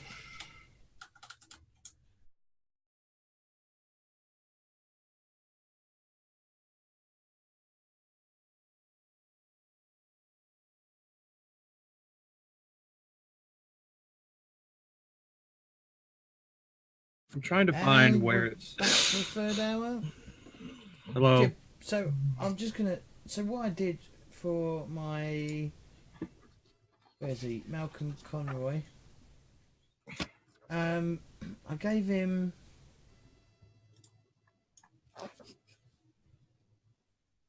What'd you give him? Range finding as a focus. Mm-hmm. Because I decided that he was mega into like old naval battles, like he's a bit of a book nerd, and he sort of knows how to, like, if the sensors are taken offline and stuff and they can't use a computer, he will be able to, like, figure out how to do range finding without a computer. Does that make any sense? Because that's how they used to do it. They used to fire shots and then see the distance and then start, like, finding the range where they need to shoot at. Okay. It's fine with me. Yeah, it seems pretty reasonable. Mm-hmm. I mean, even if you're not on the ship, you might be shooting phasers on a planet. Or throwing rocks. Because Troll blew up all the phasers by plugging them into the warp core. I imagine the ship is going to go back for repairs quite often.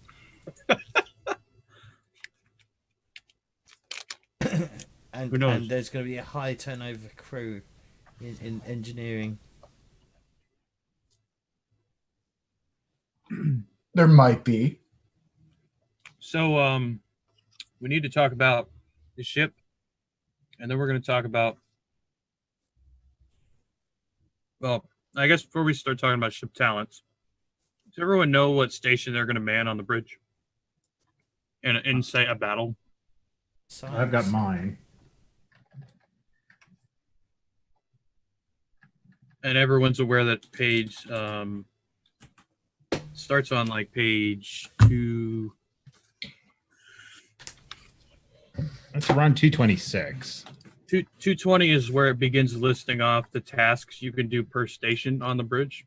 Yeah. So you will need to be familiar with the list for your station. That was just what I copied over to some notes. If you have the PDF and you want to just select that, like, several paragraphs and just copy it onto, like, the bottom of your character sheet or something, that's fine with me. That way you just have it there on your character. It's not a bad idea. Obviously, it often will feel like the person who's most important is the person who's firing the phasers, but everyone has a lot of different things they can do to help a situation from any console on the bridge in this system. I'll probably be on sensors then. Yeah, I assumed you'd be on sensors. I'm doing command secondary to the captain, but still access to the command stuff. You could take a console if you wanted to or needed to. Yeah, the only thing I can do is security, though. Like, I'm terrible at everything else. So. Also, the game kind of expects that you don't just stand at the console for all of combat. Sometimes you'll move to different places to deal with different things. Sometimes you're falling over. Mm-hmm. Or thrown. Yeah. So hopefully everyone's a little bit familiar with your list of possible tasks at your specific console. I will be at main engineering. I also recommend that you just write down on your character sheet the page number for that specific thing, because it's very important for your character. But now we're going to talk about ship talents. The ship is mostly filled out, but we're going to pick its talents as a group. And let's see if I can remember how many there are. 4, 5, because it's equal to the scale.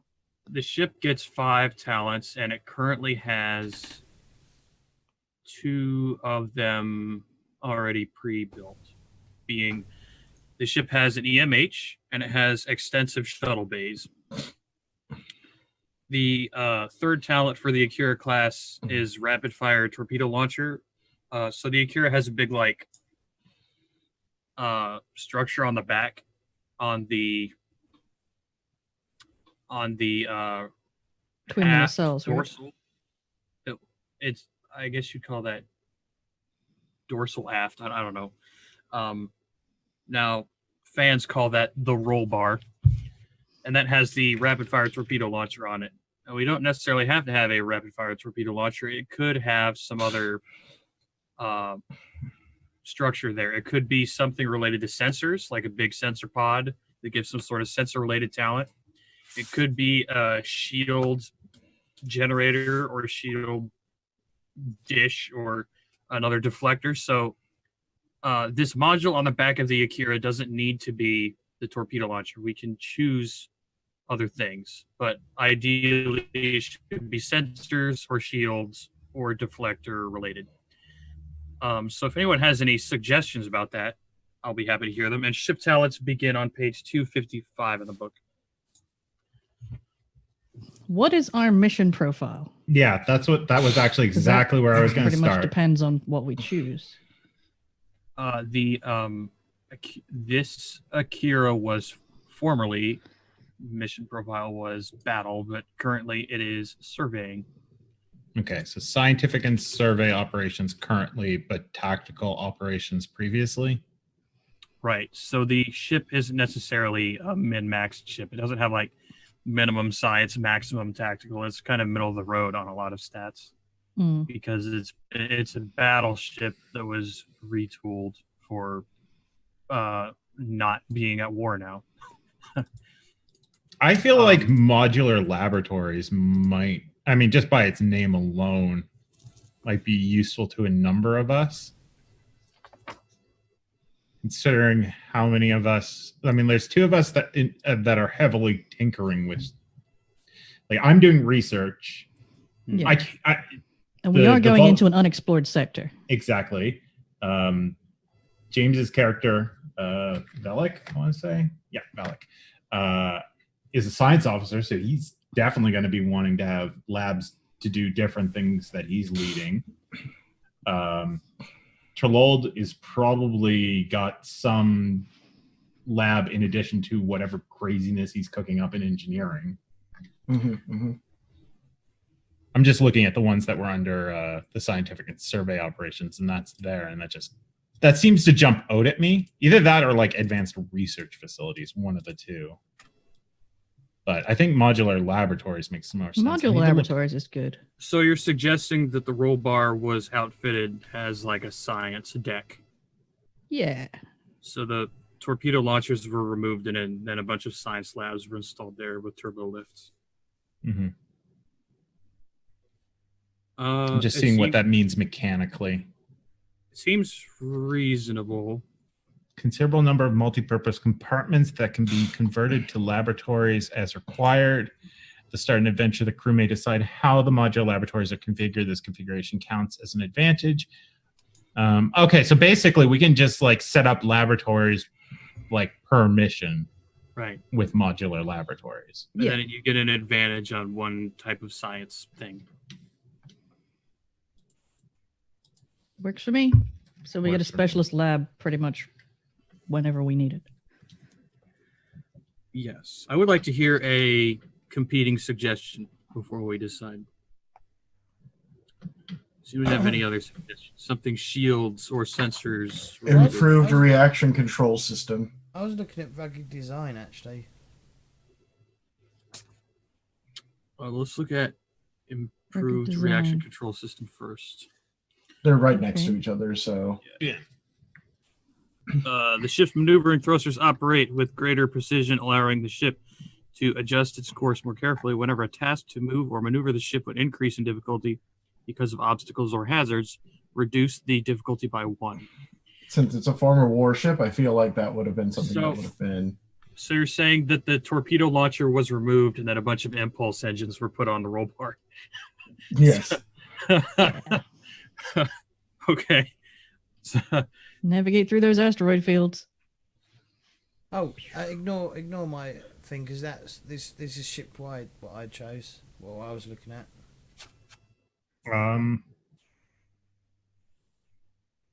Are we gonna be like? What do we know about the XR sector? I guess like it's largely unexplored. We know that there's a bunch of colonies out there. Is there an asteroid field that we know about that's out there? so you have. I mean, that could be just a holdover from the Dominion War, the improved reaction control systems.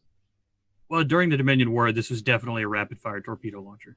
That is true. That is true. Yeah. Torpedo ships were extremely important during the war.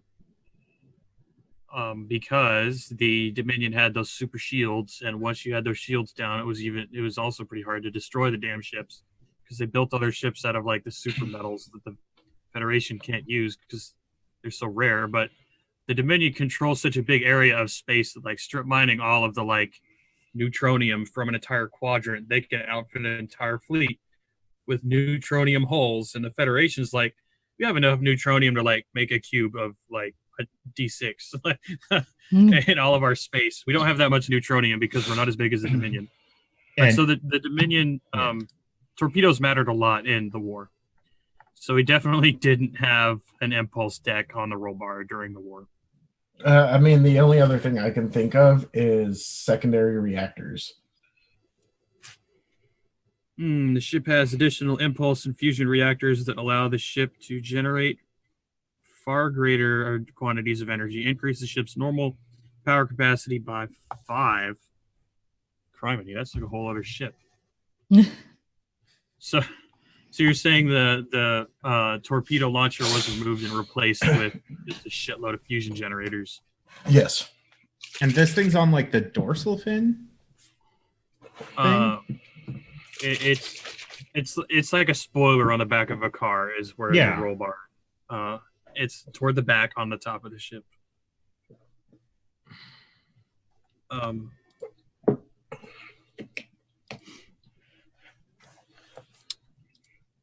I like modular laboratories more, but it was my suggestion, so yeah.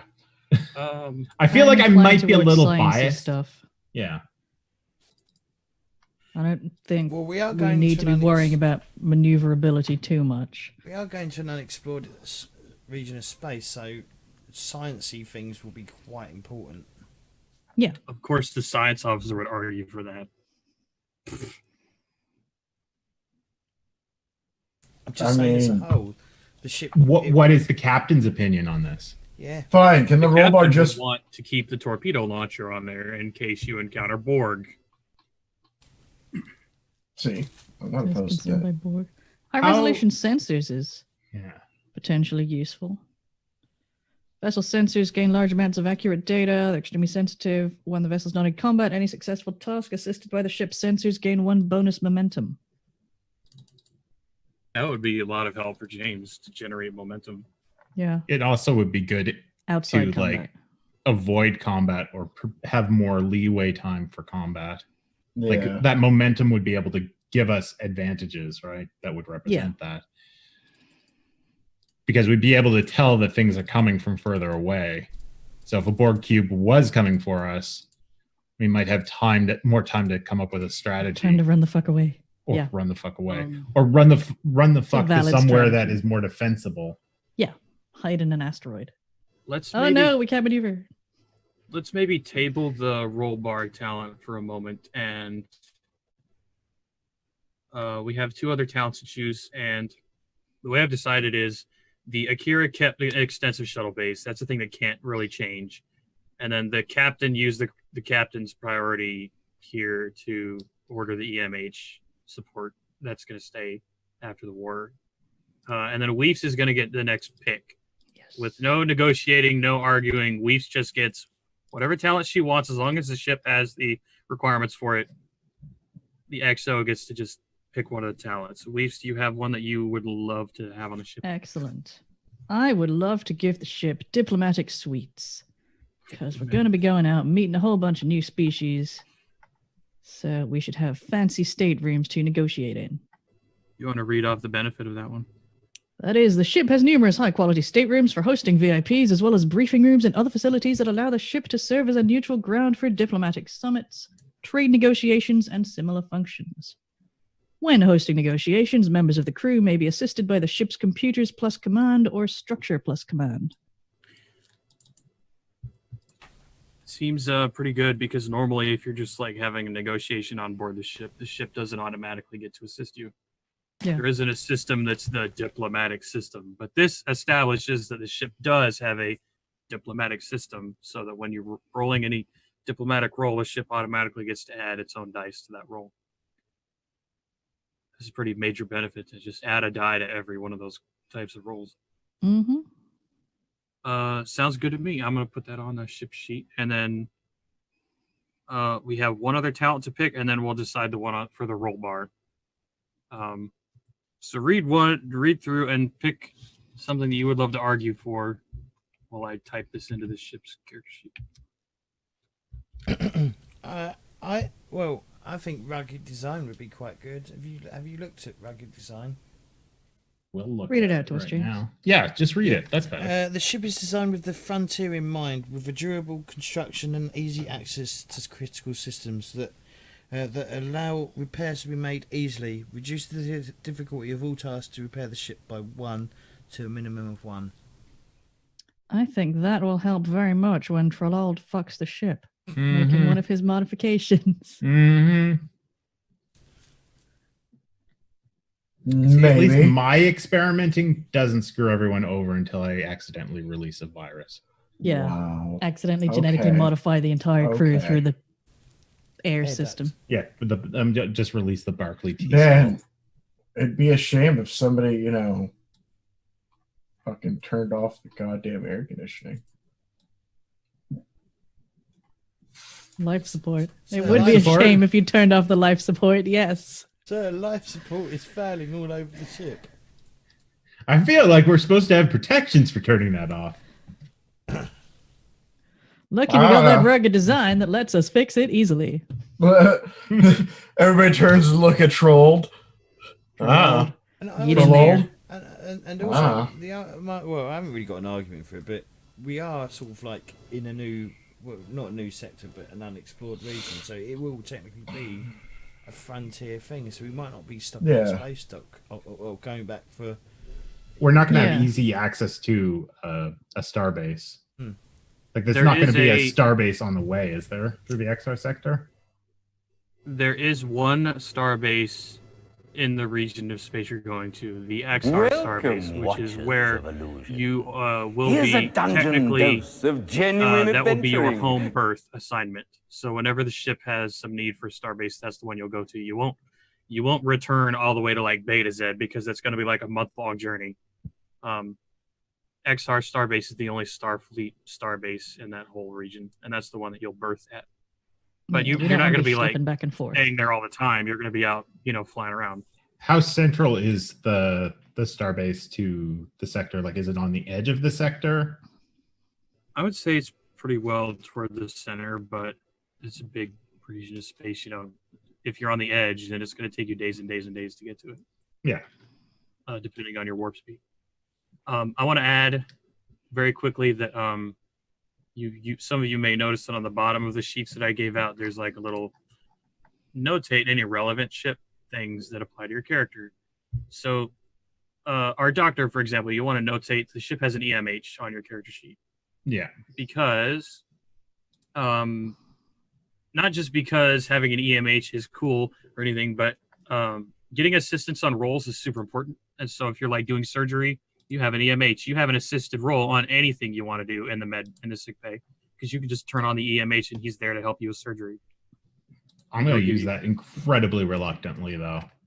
don't like Because it. he's a dick. But you have this as a relevant benefit for Oh, yeah.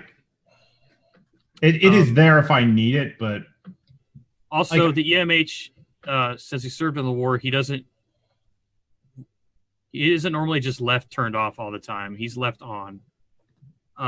During the war, he had to take command a few times of different things, and he, as I previously stated, he served on one of the runabouts quite a bit, so he's even been in command of a runabout. So he doesn't normally just like hibernate in the computer. He's a guy who does things, and he takes a normal shift in your doctor's staff. So like, okay. if you have like 20 doctors or whatever on the ship, then he's Is one he of the them. same one from Regular. Voyager? And Yeah, all the EMH Mark 1s, which this guy is one, they all look the same. They're all the same guy. But this guy has been through a war, so he's a bit different than the one in Voyager. Yeah. But he doesn't have the double data banks that the Voyager one has, does he? Like the Voyager one had to be like modified, didn't it? So that it He took Didn't over look- like he half had to the have ship his- so he could keep all his memory songs and shit. His matrix kept expanding, and Yeah. then they had to strip another hologram to get a matrix to like, reinforce his like firmware. In the case of EMHs that served in Starfleet toward the core of the Federation, any situations like that would have come up, they would have just gone to a starbase and given you a new matrix. It wouldn't have been a big deal. That is true. So the EMH, if he ever had that issue where he needed a second matrix, it was just like a medical procedure for him. He wouldn't have had a heart transplant, good as new. Yeah, but part of the reason that Um, he could learn all these extraneous abilities was because he had that extra matrix. Are we saying that our guy's limited, or is he wanting and able to learn weird shit? I'm not saying he has all the same hobbies as that doctor, but Yeah, but is he able to learn hobbies, How do yeah, how, sure. or is this he a bef- doctor? He's this an bef- intelligent person. is this Okay. before He is a photonic being. Yeah. like all of the Mark ones got like hauled off to mining asteroids? Yes, this would be before that because Okay. that's toward the end of Voyager, which is in like 3 or 4 years or whatever. 77 is apparently when it definitely happened, but it's already happened for a while All right. by then. But I mean, a Um, while could be 6 months. Well, so after the war, all the EMHs that were on warships and battleships and whatever probably got turned off and taken away. But then in one of the TNG films, we see that the Enterprise still has their EMH after the war, that Picard kept his. And most likely, since Picard is an advocate for AI rights, Picard would have been one of the captains to say, no, you're not taking my EMH. He's staying on board because he's a living person. I think Akareth during the war would have been the same because Akareth came to value the EMH as a person. doesn't First Contact take place during the Dominion War? That. Just because we're nitpicky Star Trek Nerds. nerds. I don't remember what year it was. It does take place during the Dominion War because Worf shows up on the Defiant, having taken it from DS9. This is Worf- true. I think it takes Still place in like around commander of season the Defiant. 6 of. Space 1996 Nine? would imply season 3 or 4. No, it's after Worf joins the show because he shows up when the Borg attack Earth on the Defiant. And I think that's the only time we see the EMH in any of the movies is when Crusher uses it to distract the Borg and it suggests a cream. I may have watched that movie before. It's not a doorstop. Yeah. But it is in your my canon canon, nonetheless. Picard would have kept the EMH and defended him against this order for the decommissioning of the EMHs. Mhm. Akareth would have done the same, but for different reasons. Akareth is not an advocate for AI rights, but Akareth would have been like, no, this dude has taken command in battle and been a valued person in my crew. You're not going to make him a Skills. slave on an asteroid mine. So our EMH is going to be battle hardened a bit, but otherwise the same guy Yeah. at the core. The Mark II does Um, exist, but that's pretty much it. Yeah. The Mark that II actually is not that talked about at all in the book, so I can't even bring him up if I wanted to. I have a question. What? How does the EMH feel about Ryasa being promoted to chief medical officer instead of him? maybe you'll have a conversation and find that out. Yeah, that's something. That's just- something we might have to look at. Maybe I'm they'll already give him a feeling value like the I'm- first person who plays him. Mhm. Snow was probably off doing a humanitarian mission or some shit, helping on Beta Z or something. So returning to the ship, and then the EMH has been in service on the ship and on the runabout while the ship was in refit. So you're returning, and he's yielding the sickbay back to your your command. So maybe that's a scene that will come up. Yeah, is when you're getting command turned over to you, and he's walking out of the office reluctantly. Anyway, doing the Like he's Charlie only- Brown walk with the sad overtones back. Actually, so then does the entire ship have hollow emitters? No, just and we're going with the setup the Voyager had, where it's only like 20% of the ship. Okay. He can't show up in like your quarters. He can't show up in like If he does, be worried. Yeah, who's been putting hollow emitters in your quarters? what's the nature of your sexual emergency? Get the fuck out! What the hell? Chalol puts the holographic in his quarters. I suspect it. For those of you in the audience, we spent a lot of time talking about alien dongs in Star Trek, so there's a lot of bedroom talk. It's an Anyway, issue that's all of rarely that dealt was with. just all of that was just to say that the ship talent that applies to your character, please just put that talent on your character sheet so that you never forget it, because you don't have the ship's character sheet open. So the diplomatic suites, for example, should be on anyone's character sheet where you're going to be rolling anything social, negotiating, diplomacy, anything like that. Put down the diplomatic suites talent on your character sheet toward the bottom of the sheet, listed as a ship benefit, not as one of your own personal talents. And you'll want to put on your character sheet the ship's crew support, I suppose, because as a person assigning away teams, that's the stat that is relevant to that situation. Crew support means we can only, because it's equal to the scale of the ship, which is 5. So that means we can only have 5 supporting characters played in a session, right? Deployed in a mission. Yeah. So if we have I'm a gonna house single rule mission a that goes bit of across the 2 wording. sessions. I'm house ruling a bit of the wording in the book, because the wording in the book says you can only have that many supporting characters introduced, period. But I'm saying no, that's the number of new supporting characters you can introduce during a single mission. And it also is how many people you can send on an away mission. And presumably also how many fighters we could deploy at one time. But we're going to talk about that later on. But the crew support of the Alexandria is actually 6, because one of the officers has the supervisor talent, which gives the ship +1 crew support. Excellent. So this means you can send 6 people on a mission. 6 in total, not just 6 supporting characters, but like if you're going to send the tactical, if you're going to send Snow with the medical team can be 5 other people in addition to Snow, making 6. But doesn't that mean that in the rest of our adventure, we can't play the helmsman? You mean if the helmsman is off on an away mission? Well, you've just said that the What do you mean? 5. You've just said that we introduced 5 medical characters in the away mission. Well, I don't mean that. If we're sending a medical team, not all of you are going to be playing a person on that team. If you're playing a new supporting character that hasn't been introduced yet, then that will count toward the number. But if 2 people on that team are supporting characters played by some of you, then that'd be 2. And then the other 4 or 3 would just be people I'm managing who are not technically introduced as supporting characters, so they don't count. Yeah, they're basically just like team bonus, aren't they?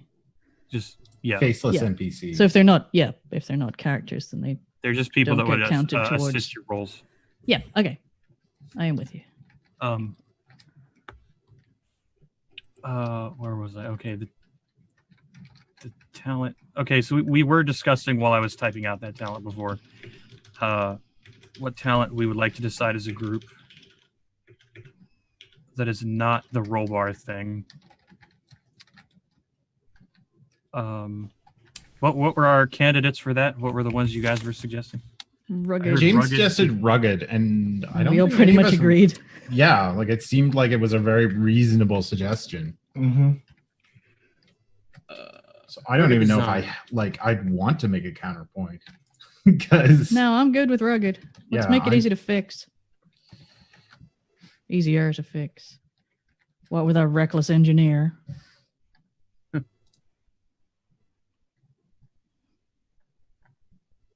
You don't have anyone suggesting something like quantum torpedoes or Nah.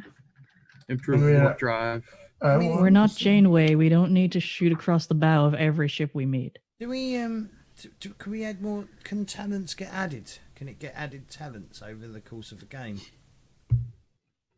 When there's a refit, Refit. I think. Yeah. that which sounds is, right. It is, refit's not going to happen soon. You can add other benefits, like the game constantly talks about. You can upgrade your ship, but the upgrades strictly cannot be talent, so they cannot be as good as a talent. So any upgrade that you make to the ship, it's going to be just theme it based on a talent. Like if I'm improving the sensors, I'll look at the sensors talent, but it can't be as good as that talent because it technically cannot be a talent. We could potentially like take a talent we already have and make it slightly better with improvements, couldn't we? Sure. Yeah. Let's say that the diplomatic suites you built onto a holodeck and outfitted the holodeck with a bunch of programs with holograms who are famous diplomats, right? And then tell those diplomats, have a briefing. You're working for Starfleet now. Good luck. And then every time you have a diplomatic function, you have a team of like the most famous diplomats from all of civilization there to help you. Then yes, you could negotiate with me and say, over time we're upgrading this diplomatic suite so that now we have the benefit of these super intelligent holograms in the suite. Yes, you could upgrade a talent. Yes. Well, I would say the EMH has clearly been upgraded if it has command structure access and stuff. Yeah, he only has like one extra thing that is not on the EMH profile. Yeah, but that's clearly somebody somewhere didn't upgrade at some point in the past of the Alexandria. Yes, and he also had one of the runabouts had an EMH system installed that he can use, so he serves on both ships. Okay. And if he's the only officer on the runabout, he's in command of the runabout by default, so he has a command role sometimes, just routinely. We're going to talk about the EMH later on when there's a scene with him, though, so let's not go on and on and on about him. Is there any other contenders for rugged design? We don't have anyone suggesting anything about shields or sensors or warp drive. No, I was putting sensors in as a candidate for the roll bar. I need I could things. suggest advanced research facilities, but I'm the only one that You want wants rugged. those. I'm the only, and I kind of want rugged as well. And I would be the only one wanting advanced research facilities, I think. So I don't know how to make a case for it, I guess. You just have to convince us. But I don't know how to convince you. That's like It sounds like you don't want them enough. Yeah, I don't want them enough. It's like, oh, I could use going to the moon. Okay, well, convince us then. Convince us how you're going to get us to the moon. So I'd rather have a good ship. I'm going to put down rugged design for the 5th talent, and then we'll return to the roll bar talent. Yep. So settle on one that you want to argue on behalf of for the roll bar while I type. Oh wait, this was up. sensors the roll bar, or was it the one I was suggesting? I'm confused now. The roll bar ideally should be outfitted with a sensor pod, a shield related talent, could be an engine related talent, or a weapon, ideally. But you could negotiate for something else, such as like the research facilities on it. I liked the idea of, what was it? The modular. The high resolution sensors. I mean, like, I did like the modular as well. What about advanced sensors? Hmm? Is this Yeah, I two didn't that read the you got? advanced ones because there's 2 sensor improvements. What are they? Advanced sensor suites. Yeah, the vessel sensors are amongst the most sophisticated and advanced available in the fleet. Unless the ship sensors has suffered one or more breaches, whenever a character performs a task assisted by the ship sensor, they may reduce the difficulty of the task by 1 to a minimum of 0. And then we've got high resolution sensors. The vessel sensors can gain large amounts of accurate data. Did you already read this one, Weaves? Yeah, that's but read the it one again that- for comparison. Yeah. Okay, the vessel sensors can gain large amounts of accurate data, though they are extremely sensitive. While the vessel is not in combat, any successful task that is assisted by the ship sensors gains 1 bonus momentum. All of you with engineer characters should put down rugged design, the talent on the bottom of your engineer sheets, because that directly has to do with engineers' tasks.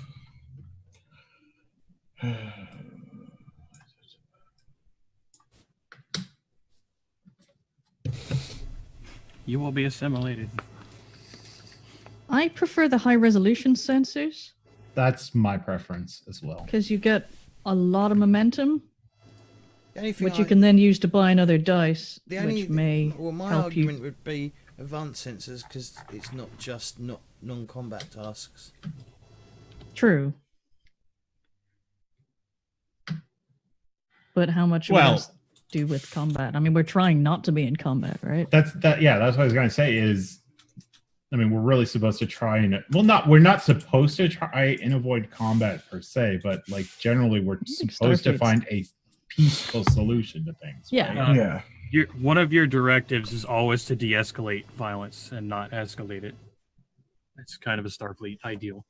Is another Starfleet ideal not murdering random ensigns who help you in engineering? Yeah.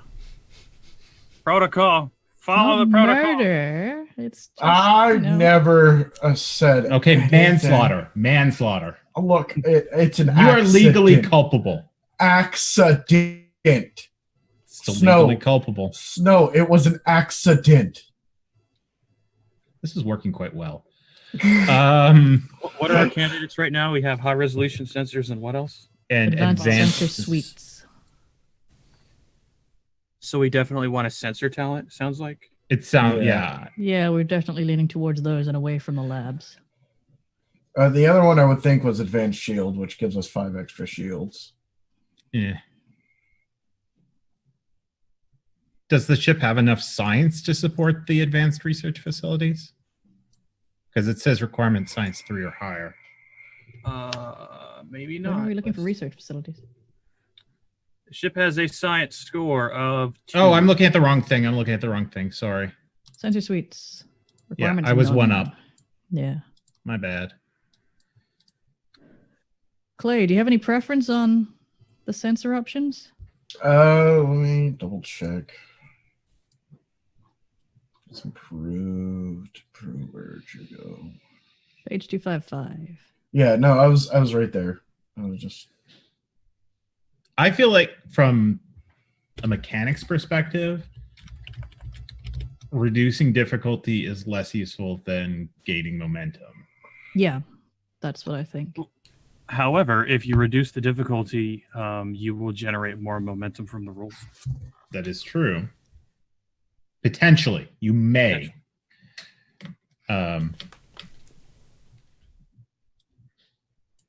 Yeah, it's not.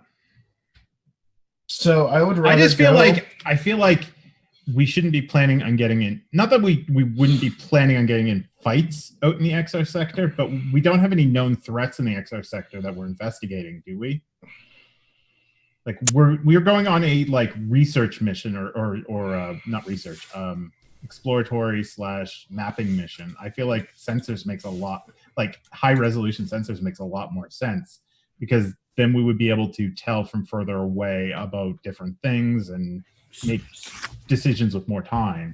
So, let me talk about XR sector for just a second. XR sector is full of ion storms. Okay. Okay. Also, it's pretty much uncharted for that reason. It's in Federation space, but obviously, if you could explore safe space that doesn't have ion storms, you would just go over there to explore. This was low priority. than Okay. exploring this ion storm space, even though there's tons of planets and stuff in it. It's also why there's only one starbase in this big region. Also, it's galactic, it's coreward, so north from core Federation space, meaning on one side you got Ferengi and their threats, and then you've got Romulans, and then because it's north from Earth, it's closer to the Borg. So it's kind of expected that when the Borg or the Romulans attack, everything that's on the north edge of Federation space is just going to be fucked. So it's kind of important that it be very defensible. So as your assignment is north from Earth, it's kind of accepted that in the next couple of years, there's probably going to be a war with the Borg or the Romulans. So while you want to avoid combat, it's kind of like this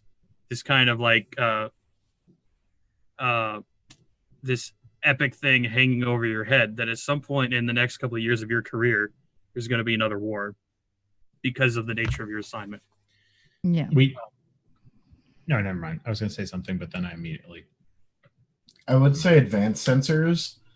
It has more versatility out of the two for combat and out of combat. True. And if iron storms are going to make things more difficult, then it would help Mhm. there. Yeah. Okay. Ion storms have the capacity to blow up all your power systems and make it Breaches. very hard to target weapons and sensors. Yeah. So that those are the three areas where ion storms become relevant: is power, sensors, and weapons. Yeah. So on the one hand, we have one that is limited by breaches, and we have one that's limited by being outside combat. Yeah. But if we have rugged, then we should be more likely to repair any breaches if there's only one. Yes. True. However, you can only repair breaches when you're out of combat. Yeah, but that's okay. It's less likely for us to be tooling around with broken sensors between combats anyway. Yes. And assuming Trolwell didn't blow up the sensors while he was trying to repair them. That too. So yeah, I'm definitely more towards advanced sensors now. Okay. I'm there with you guys. James, how do you feel? I was in favour of advanced Yeah. sensors. James wanted them anyway. Yeah, it was James's over, suggestion. just because of they are more versatile than the Other high one. Finish resolution sentence, ones. James. Yeah. So going once, going twice. It's already done. All right. I'm going to type this out. And last thing that you should consider about ship talents is the Alexandria is carrying a bunch of runabouts and fighters and things. Runabouts can have a single talent each. So if you are command staff, most likely you have not necessarily a captain's yacht, but you have one of the runabouts is one that you've commanded or will My favorite command. runabout. So you can pick a talent to apply to one of the runabouts. Yes. I'm commandeering 3 of the runabouts. Don't ask questions. How many runabouts are there? I feel like that's just code for disassembling. No, we're going to have 1 super runabout. That's You're called gonna a make some sort of starship Voltron runabout. And I'll Voltron. form... Wait, I'm going to make the Akira class cruiser form the head. And just start working on this. Would it not be the torso? It, You need a little it'll be runabout for torso. the head and runabout for the arms. Yeah. I mean, The I mean, tractor if beams you- would be the hands. Gundam spaceship. I mean, honestly, if you look at Voltron, the one that goes in our form, the head is actually the torso as well. So, I mean. No, what we'll have is if you look at the Akira class ship on the screen, we'll have a runabout form the head right there in that little divot. And we'll have. Or maybe the ship's like a bladed weapon. Yes. Like There the we go. entire ridge of the saucer section is sharp, and he just grabs it by the end. I had Barry out there for 3 weeks, filing it down to the finest point. At least you got a spacesuit this time. He did. I did not let him have magnetic boots, though. Probably don't. I mean, like maybe that happened, and the only reason it probably didn't happen because he would be court-martialed. But if it did happen, he would survive maybe because he's bullying. So all of you with science characters or characters that would use the sensors, James should notate the advanced sensor suites talent on the bottom of your character sheet. Right. Since that directly affects all of your sensors roles. I think I might just end up putting them on all of the character sheets with page notations for when they're needed. Number two, I need you to go into that ion storm. I've got a test. I got to see if I can harness the ion storm to recharge our batteries because we're running low. I might have been doing some experiments. Well, number 2, Velik, you're number 2.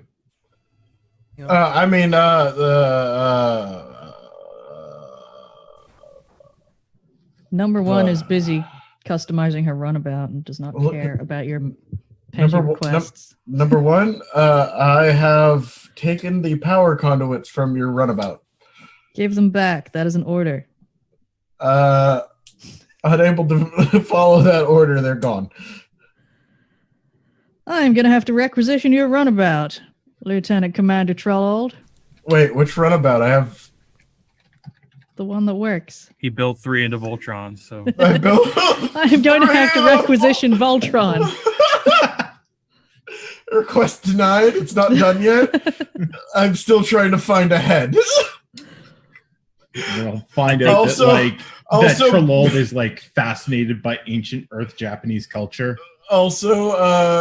Also, Barry is sewing up some suits for me.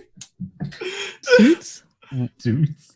Like jumpsuits, like colored jumpsuits for the pilots? Yes. We should go to break, Like and when we come Harris's. back, we'll do a couple scenes. Okay. Okay. All right.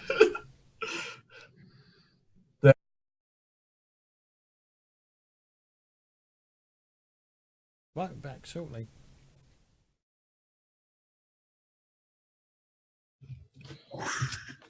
And we're back. I did not for the know final badges. hour.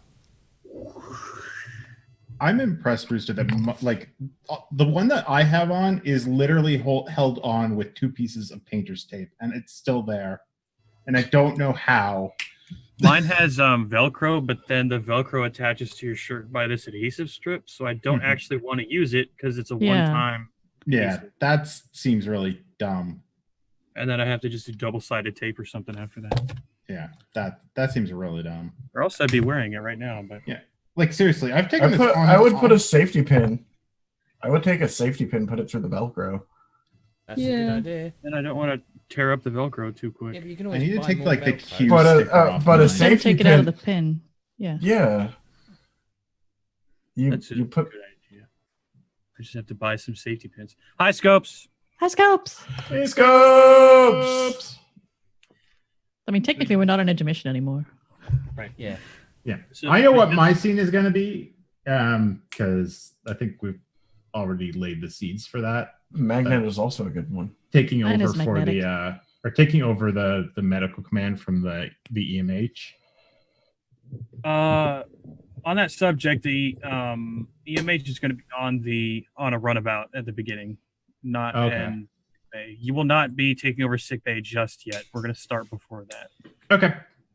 Well, then I don't know. We're going to be doing some scenes before everyone has taken over their jobs on the ships. But So this is going to but be at Tridocs or Space Ducts or whatever. I'll explain. So just take that idea for that scene and just pocket it and hold on to it. Yeah. So I'm going to narrate a little bit about where we're at, and then we're going to talk about making some rolls, our first rolls in this game.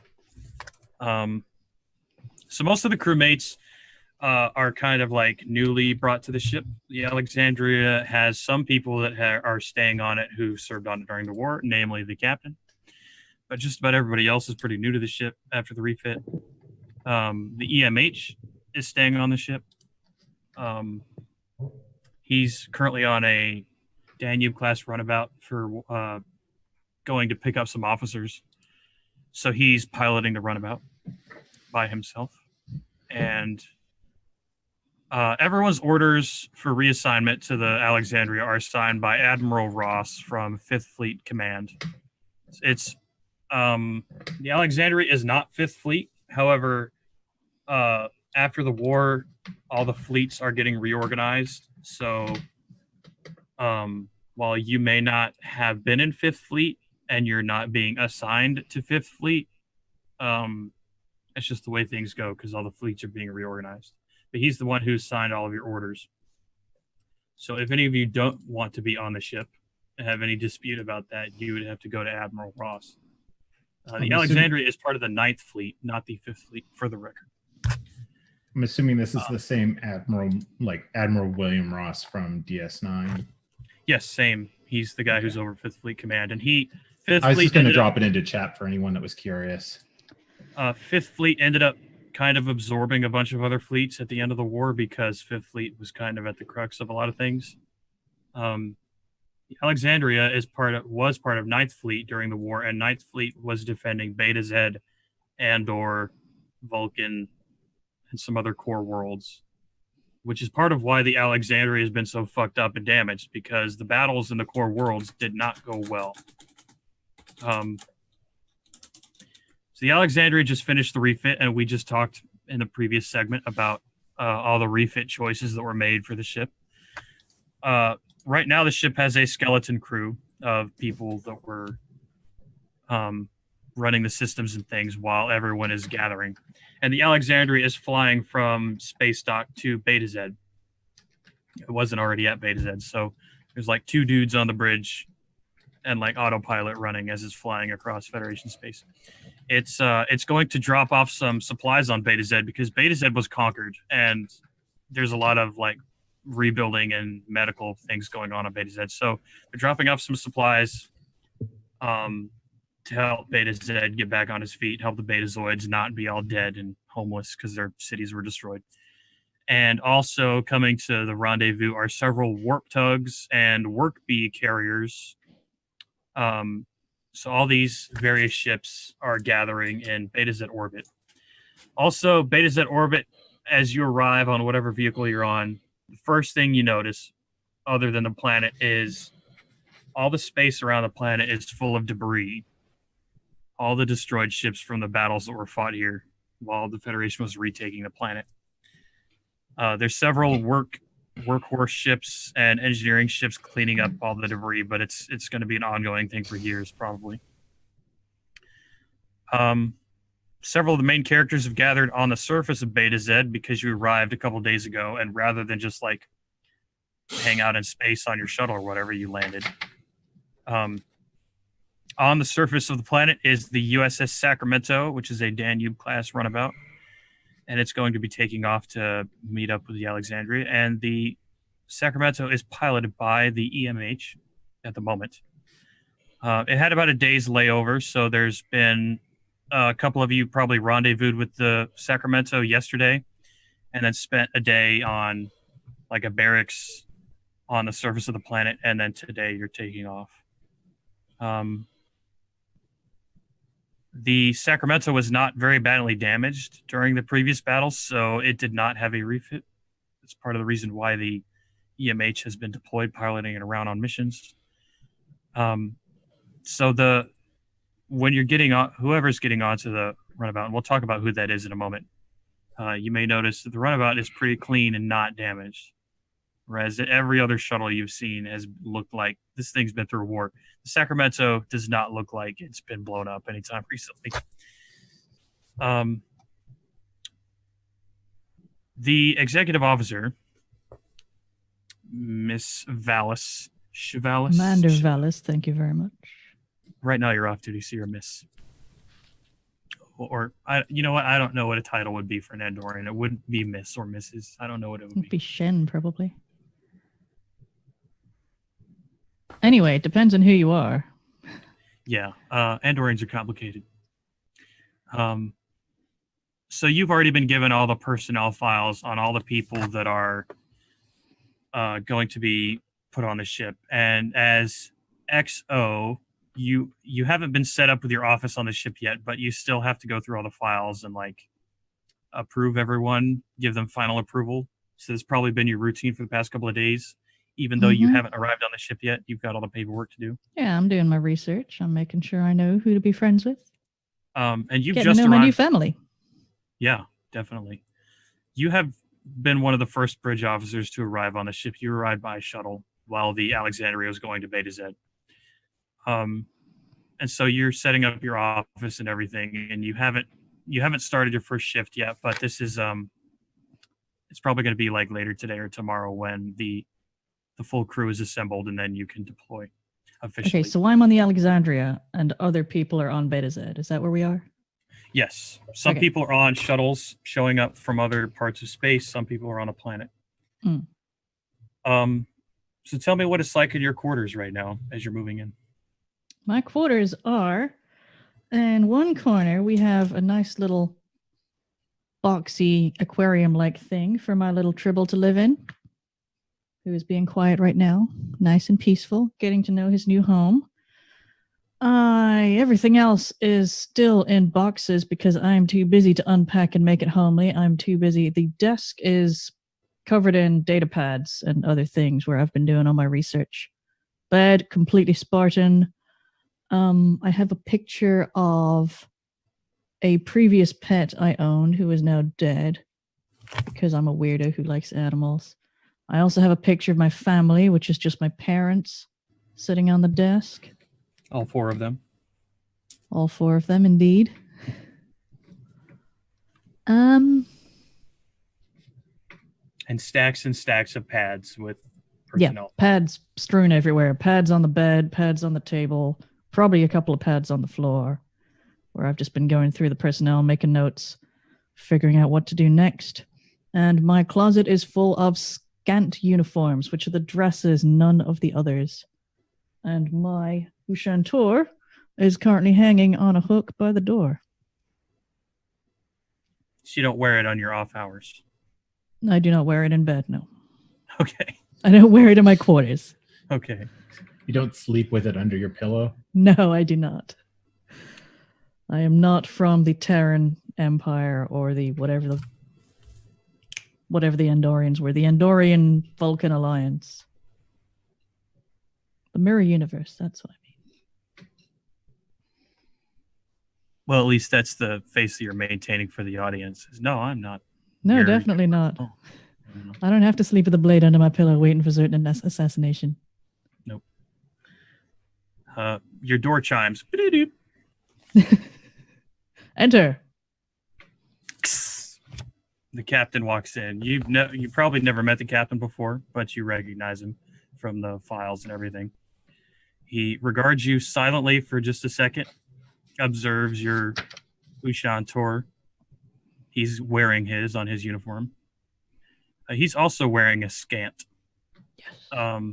Not because he's old-fashioned or anything, but Andorians are used to the cold, so they dress generally down. They wear less layers Absolutely. and things. They wear It is too hot.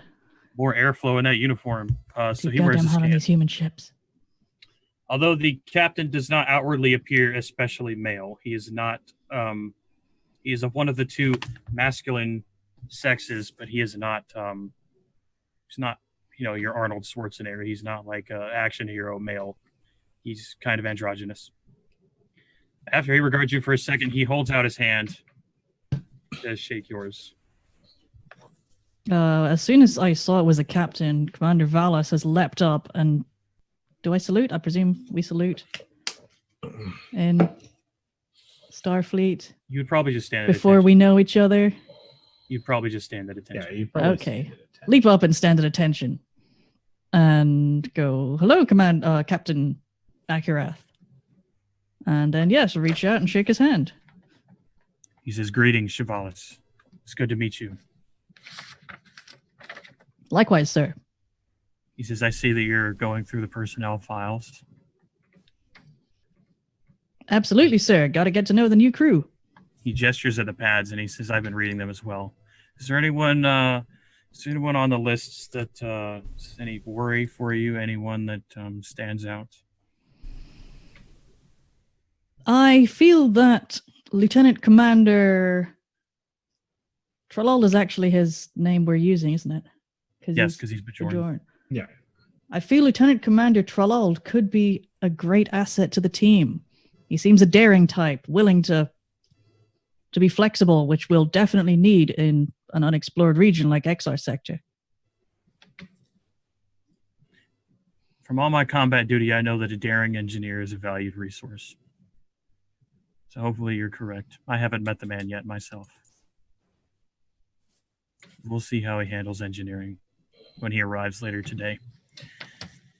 He turns around, and the door hasn't closed yet because he's been kind of standing in front of it.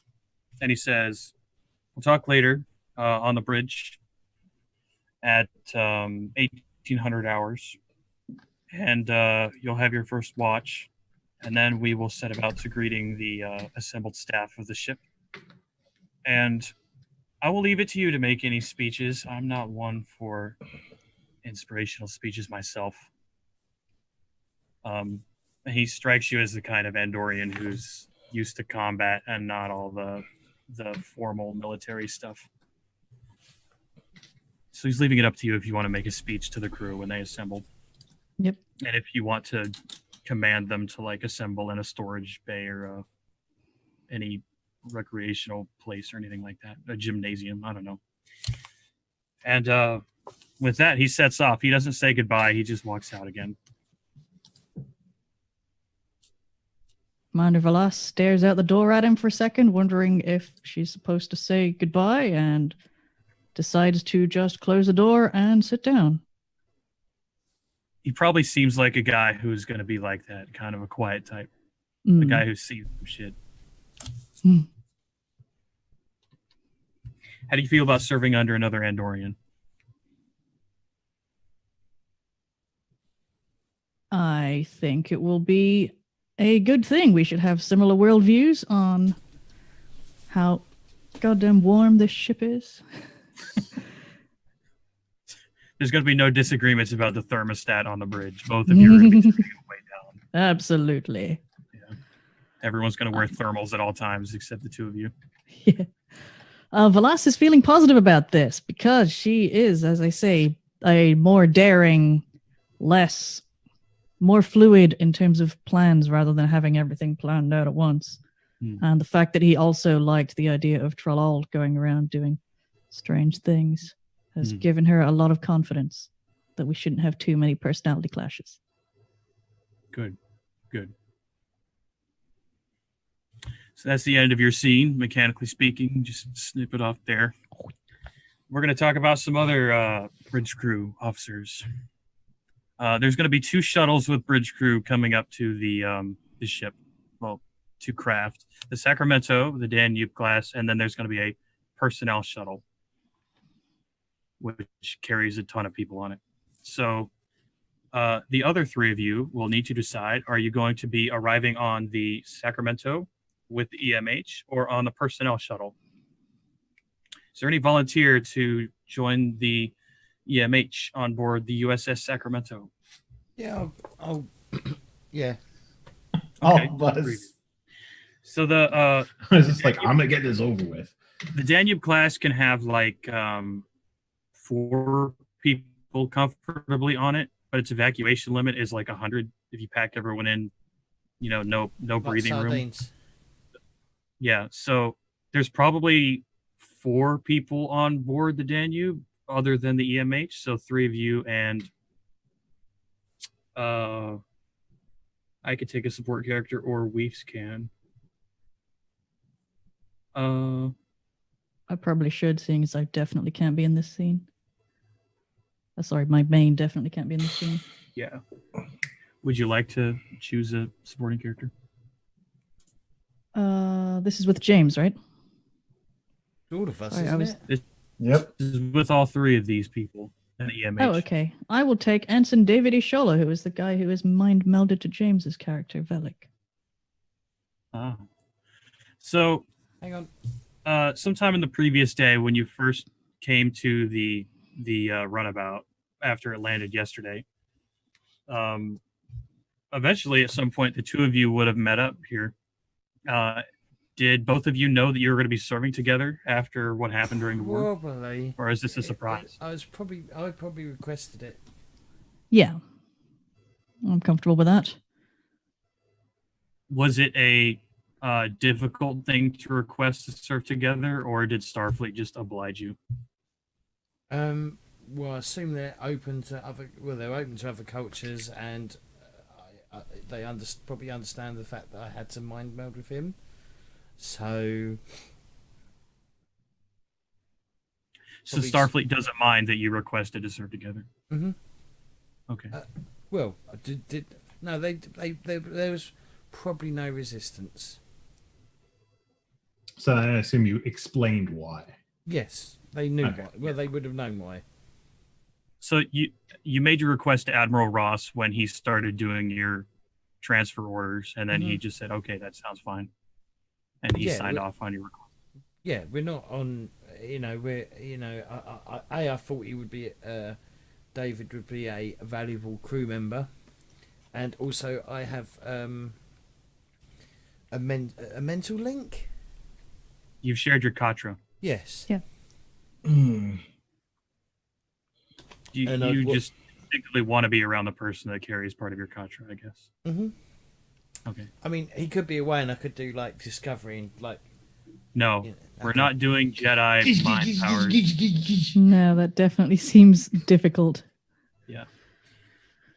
That would also, I feel like, be a very special bond because Yeah. that one I can understand them a little bit because They were. She was raised by him. Yeah. Yeah, like there's years, And she was very young when it happened. Yep. And he's a very disciplined Vulcan.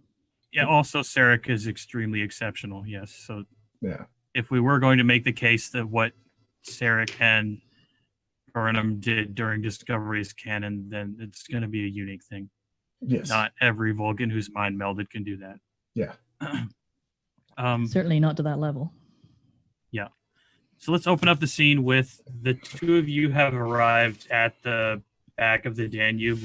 It's parked with its door down, so you can just walk in. And the EMH is inside. I don't know if you've spoken to him yet, but you've both just arrived.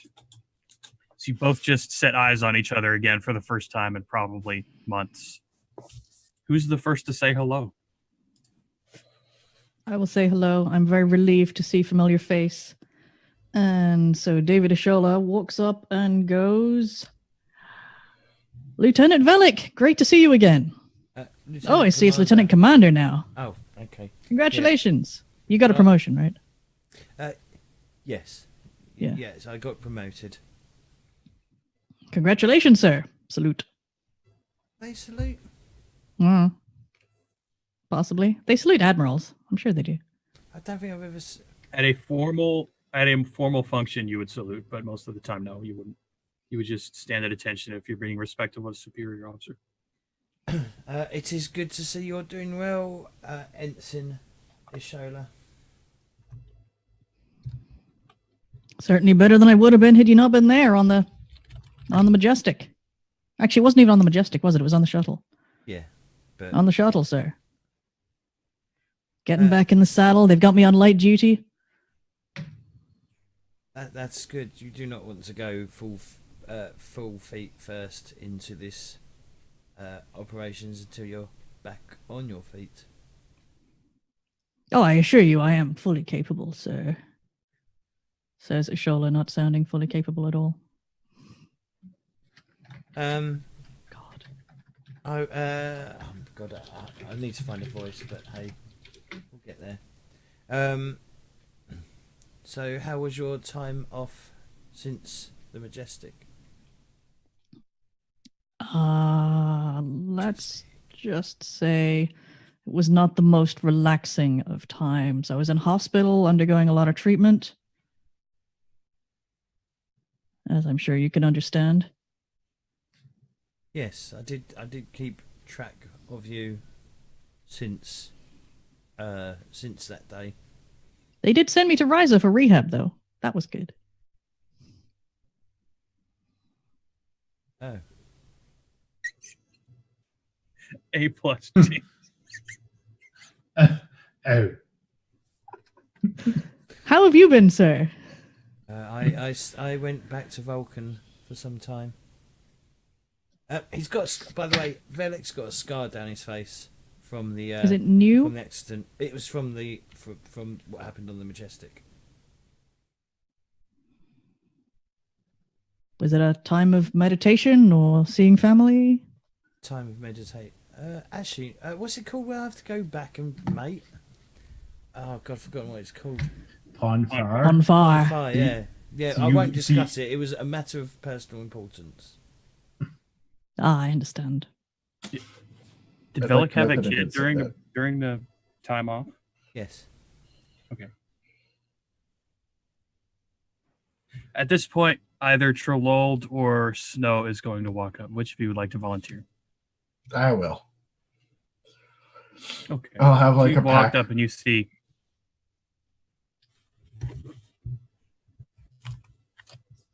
Excuse me. Yes. Is this, you're- the Hello, sir. is this the Sacramento? I'll look at the. Yes, sir. I'll look at the labelling all over the fucking ship. I believe it is. It sure Great. does not do that and just says yes, sir.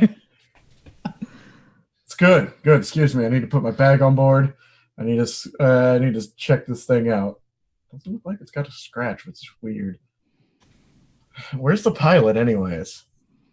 Point at him. the first thing that stands out to you when you look inside is you can see the huge hollow systems mounted in the side of the walls on the interior to handle the EMH. Do we So just you can call tell him there's an Doctor? EMH. Is that what? Is he just gets called Doctor?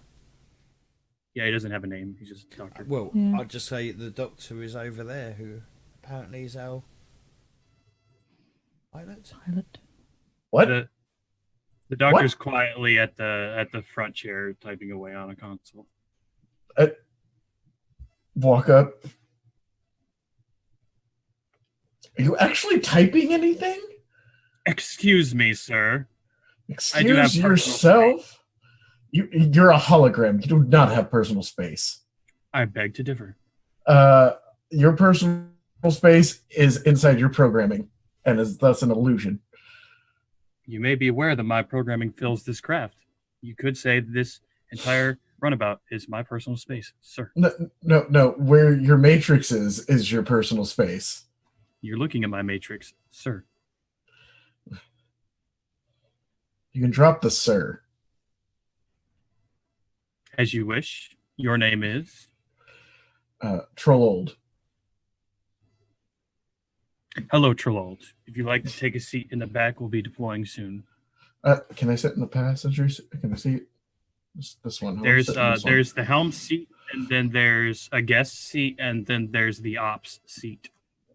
Yeah, I'm gonna sit in the And then there's like the passenger seat. I'm And gonna then there's sit in the more ops seat. If you don't mind, I'm gonna sit in the ops seat and make sure the thing runs Where's Sensors? perfectly well. What do you say, I'm James? just hesitant of an EMH piloting. I'm sorry. It's just Well, I find it especially a fascinating. doctor EMH piloting. It's a little outside my comfort zone. I might be mistaken, but every EMH is a doctor. So you're gonna get sassy with me. Just wait till I rewrite you. You just said an EMH who is a doctor. I just had to be specific. And I Anthony say Shola again, is just walking to the back and trying not to get anything. once involved at again, all. wait till I rewrite you. And honestly, all EMHs may be doctors, but you're also miners and toxic barge scrubbers. At this point, he stopped typing and he's just staring at you because you threatened to rewrite his code. I don't think that would be the correct protocol to rewrite the EMH's program. I don't believe they have a protocol for EMH's programming. I'm sure they would have some form of protocol. No, I mean, if you view them as people.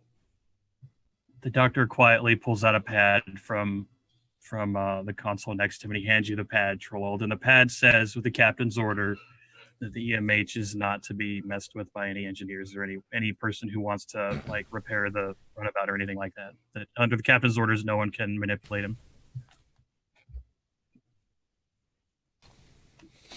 Because you are parked at a starbase or at a landing base. Yeah. At this point, David's just going to mutter, "Someone's getting substandard treatment in sickbay from now on." Damn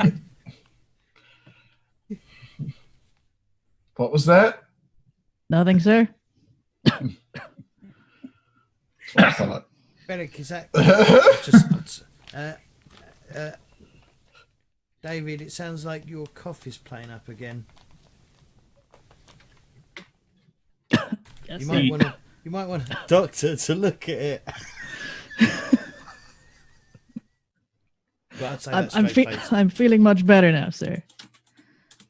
The EMH turns his head toward Velik and he says, "Lieutenant Commander, if you'd like to volunteer, I'd like you to take a seat at ops. Certainly. Although strictly speaking, you're not on duty and I cannot order you to do this." I don't mind. Fine. I'll just Thank you, sit sir. in the guest seat. Yeah, you sit in that guest seat. That's up front. So, Velik, when you sit down at sensors, you can see that all the sensors are pretty clear. There's a lot of ground traffic around, and there's a lot of shuttles taking off and landing for other ships in the area that are getting deployed around the same time as the Alexandria. There's a lot of traffic. There's a lot of debris in the atmosphere, just above the atmosphere. Am I going to have to plot a course, You could help. You could help, though the helm console also has the navigation tools. You could assist. You could ask the doctor if he wants assistance for that. Okay. Do you require assistance to? Oh God, what's the word I'm looking for? To Navigate the debris. Navigate the debris field.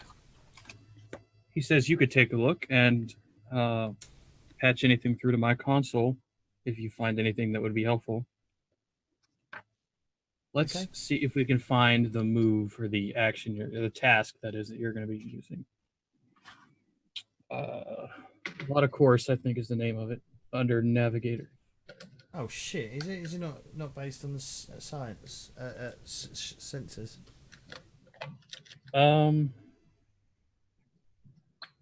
You could negotiate to use sensors, or you could use the chart hazard action instead, which is just below it on page 222 in the book.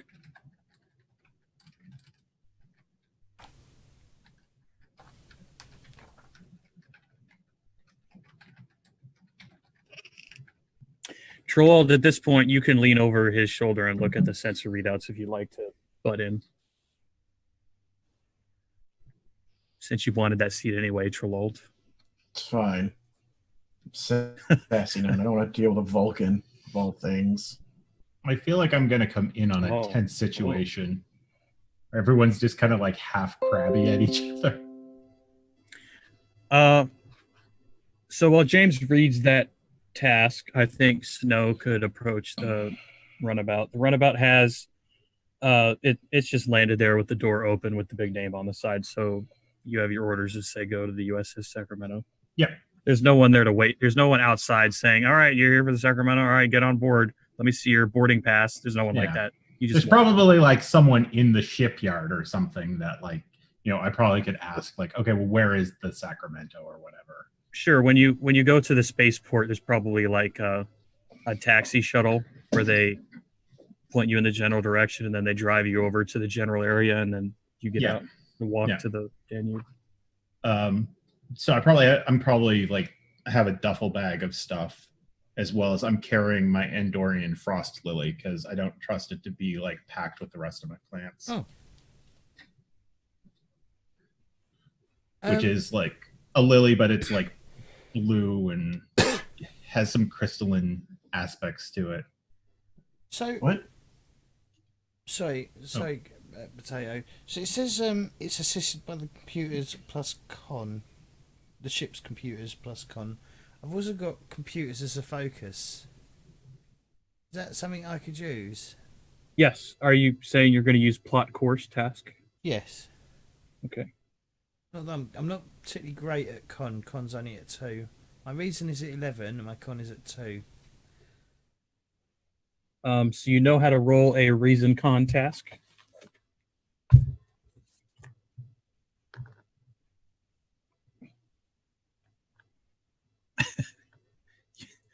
Finally, we have to roll something. Yes. So 3 hours so I later, get you roll 2d20. So I something. get 2d20 because I'm not going to buy Yeah. anything for it because I think it's just a standard roll. And then your target is reason plus con. That's 13, yeah. Is that your total of the 2 stats? Yes, because my Yes, so reason that's is your 11. target number for the 2 d20s. Okay. I'm going to pull up the Sacramento and roll the Sacramento's assistance die, but you can roll yours. So what does the computer? What does computers the focus do? If you roll below your discipline, in this case con, Mhm. then you get 2 successes. So if you Otherwise, roll a it would 1 or a normally 2. be 1. Target is 13. 2 successes. Hey. Right, the ship's computers is 8, and con is 2, so that's 10. Okay, and I guess 1 assistance die. So I have to beat 10.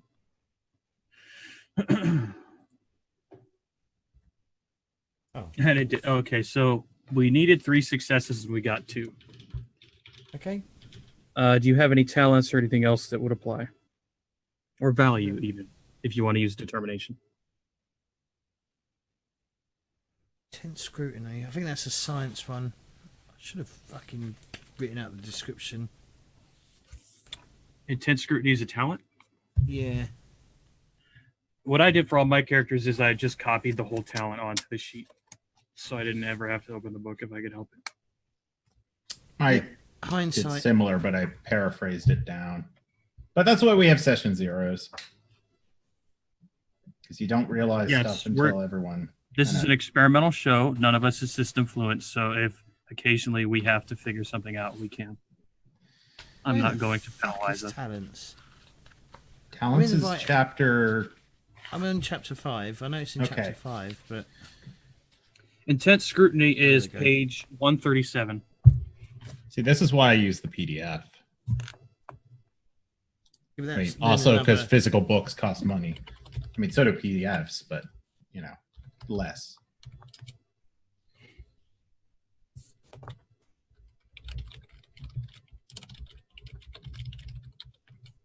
Scopes? Whenever I That use- sounds fucking horrifying.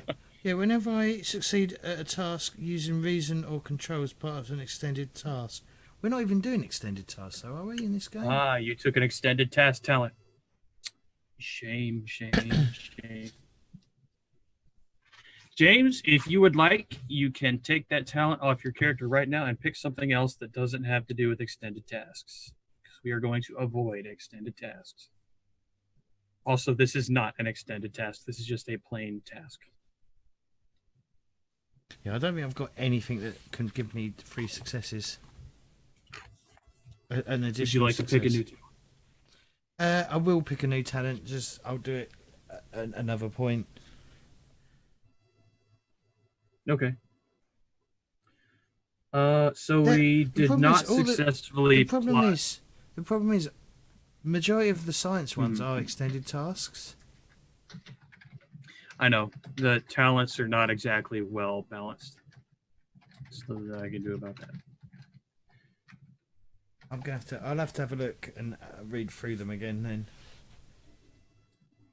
There's also the general tasks at the beginning of Mhm. the Yeah, I general just took a talents. stack of general talents. I took medical ones. I wanted that to take seemed stuff relevant. that's science based, but hey. Yeah, I understand. So we needed 3 successes to be successful at the task. We did not get the 3. We only got 2. And the ship doesn't have anything that lets it re-roll the dice or anything like that. So Is there anything I can do to get more successes? you could use a determination point if you invoke a value. Do you want to do that, James? Can't really. There's no place where I can justify a fucking a value though. None of your Yeah. values help in the situation. Not really. Closest one would be regulations and rules should be followed, logically be followed. But that's not. We're not really doing rules and regulations. We're doing something based around getting off the fucking planet. Well, there's a lot of regulations about landing and taking off. I thought James was assisting anyway. James is doing a task called plot course, which if he succeeds at the task, it makes the helmsman job easier. Okay. Couldn't the EMH assist him? No, the EMH is the one who he's trying to help. Oh, right, because the EMH is not technically an NPC. It's technically... What? It's like a talent. Like the EMH is a talent Oh, in terms of game mechanics, right? the EMH is a supporting character. Is he? It's a talent that enables a ship to have him, in addition to the Well, crew. Can't... oh, God, there's... So the EMH does not count as the crew support as long as he's on a small As long craft. as you're controlling him. Oh, okay, yeah, so then he can't roll. He doesn't count as a crew support on the Sacramento. So if you send an away team on the Sacramento, you get the full crew support plus the EMH. Could David sense frustration? Or, well, I guess there's no frustration because you're a goddamn Vulcan. Mm-hmm. But I don't know. Hang on, what does my Because Vulcan? you could assist, Vulcan- because one person could what does assist, Vulcan right? do? Vulcan means you're a stick in the mud. The Vulcan trait doesn't have anything that applies here, but maybe Colinar does. Yeah, I didn't Colinar's realize a James was talent, rolling James. for a task. I thought he was rolling to assist in the first place. Otherwise, I would have said, hey, look, I can help. Yeah. Yeah. Traits, James, and for anyone else knowing, they're just like You've tags. undergone the new retro journey to purge all emotions. You reduce difficulty to all tasks to resist coercion, mental intrusion, pain, and other mental attacks by 2. No, that doesn't help at all. Yeah, I don't It think doesn't plotting help, no. navigation is a mental attack. There is currently no assistant die from a character on this roll, so if you wish, David Ashola could be the assistant's die and could Yeah, offer that's what I help. was gonna say. You would just have to convince Velik to accept your help. Or Vela could not be a stubborn stick in the mud and ask for help. Lieutenant awesome. Commander, I am a pilot. Would you like me to give you a hand with the system there? Yes, certainly. Fantastic. So then you That would would- roll Attribute David and discipline. Ashola's reason and con. Makes sense? And just one die, not 2. 1d20. Game's over. We can't leave the planet. Well, I mean, we can leave the planet, but we're going to crash into a bunch of debris unless the EMH is actually competent. So reason and con is 13, which is my target number. Well, that's pretty good for a supporting character.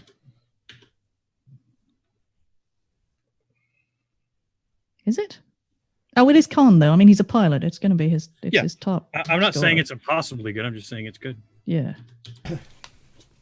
Complication and range is normal.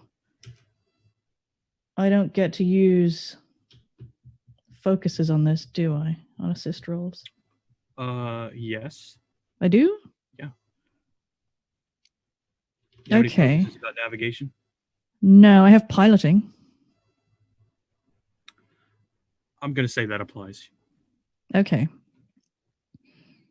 Which makes my critical success rate, or whatever you call it, 4 for con, right? Is that right? Yes, it's Yes, your because that's my discipline. Yeah, okay.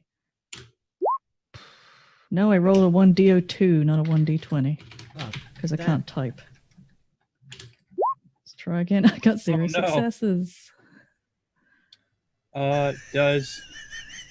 Does David Ishola have any mechanics you'd like to invoke? He probably doesn't, because like he David can't Ashola has no values or no talents, and he's used his focus. Okay. Yeah, I was gonna say, it's like he's got a good supporting hair. character. So, Lieutenant Commander Velik, you're trying to chart a course through all the debris and all the traffic, and It just looks like it's going to be slow going. That's the only. I mean, It's going to have to go real slow, and so you haven't successfully charted a very great course.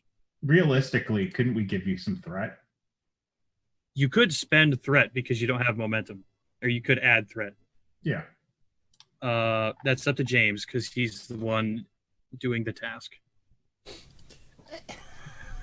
Well, if a person who's actually a pilot couldn't achieve it, you know, it must be just really hard. Fuck knows how the ACM got down here, but okay. Are you saying okay? You want to add threat? Yeah, fuck it. I'll add threat, whatever threat does. I'll add it. You'll need to find a momentum spend that applies to the situation. Let me open my GM screen because it has all the momentum moves on it.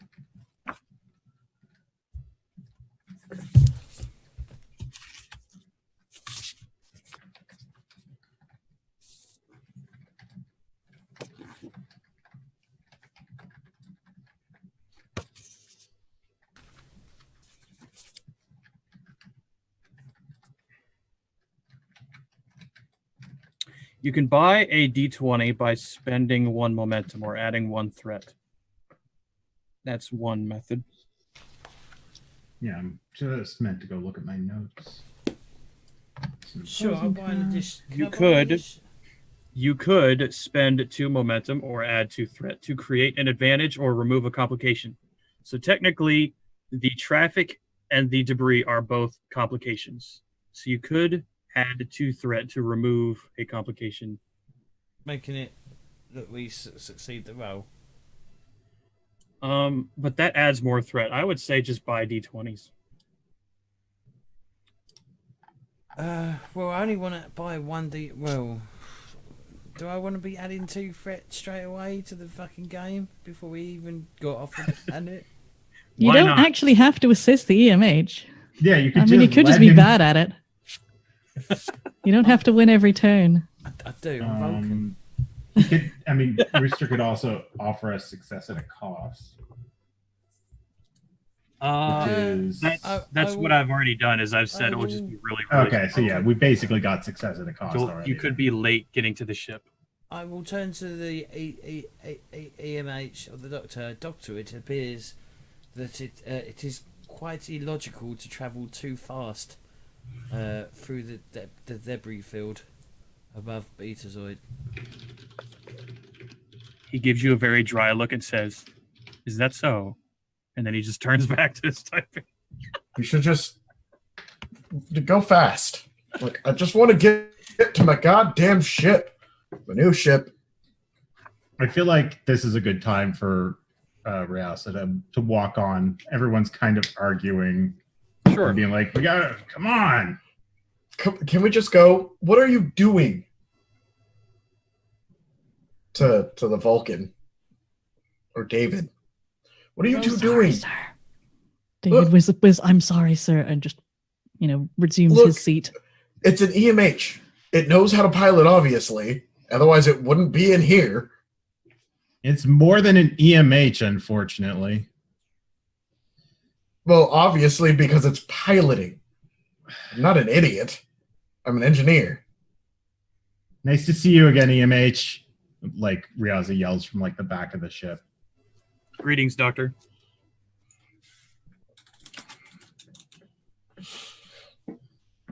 Is this everyone? We're waiting on one more person. Who all is aboard at the moment? And he stands up and turns to all of you. Anthony Scholler, sir.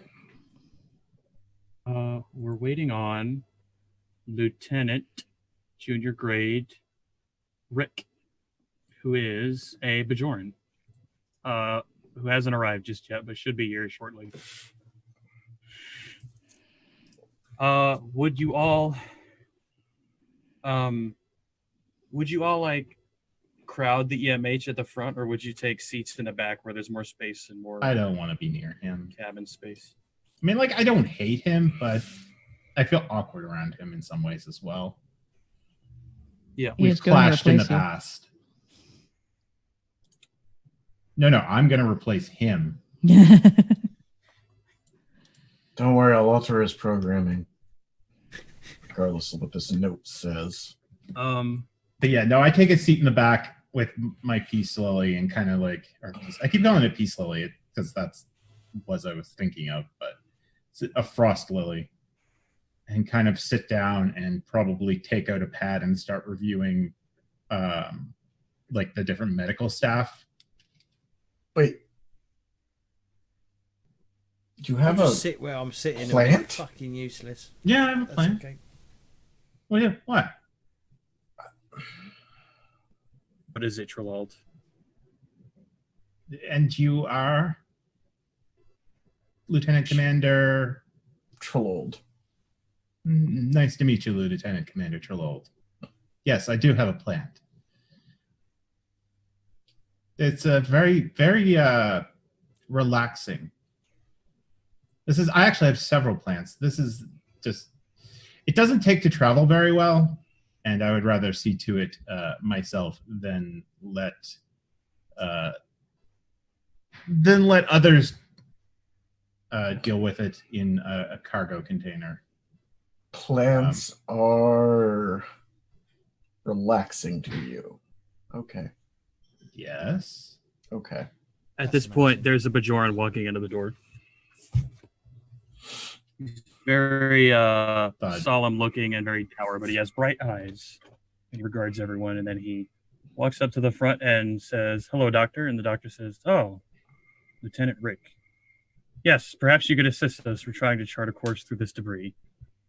Lieutenant Rick turns to look at Velik and says, "Are you having any luck? I've heard that the traffic conditions are pretty bad at the moment."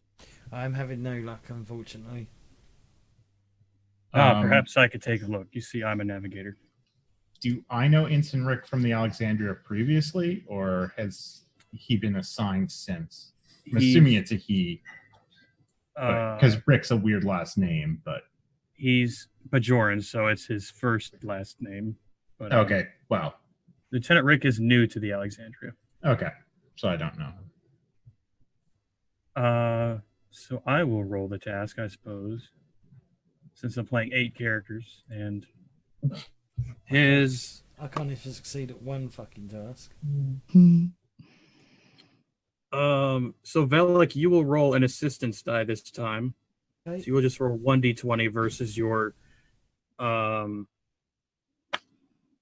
reason and con, but then you still get the computer's focus benefit.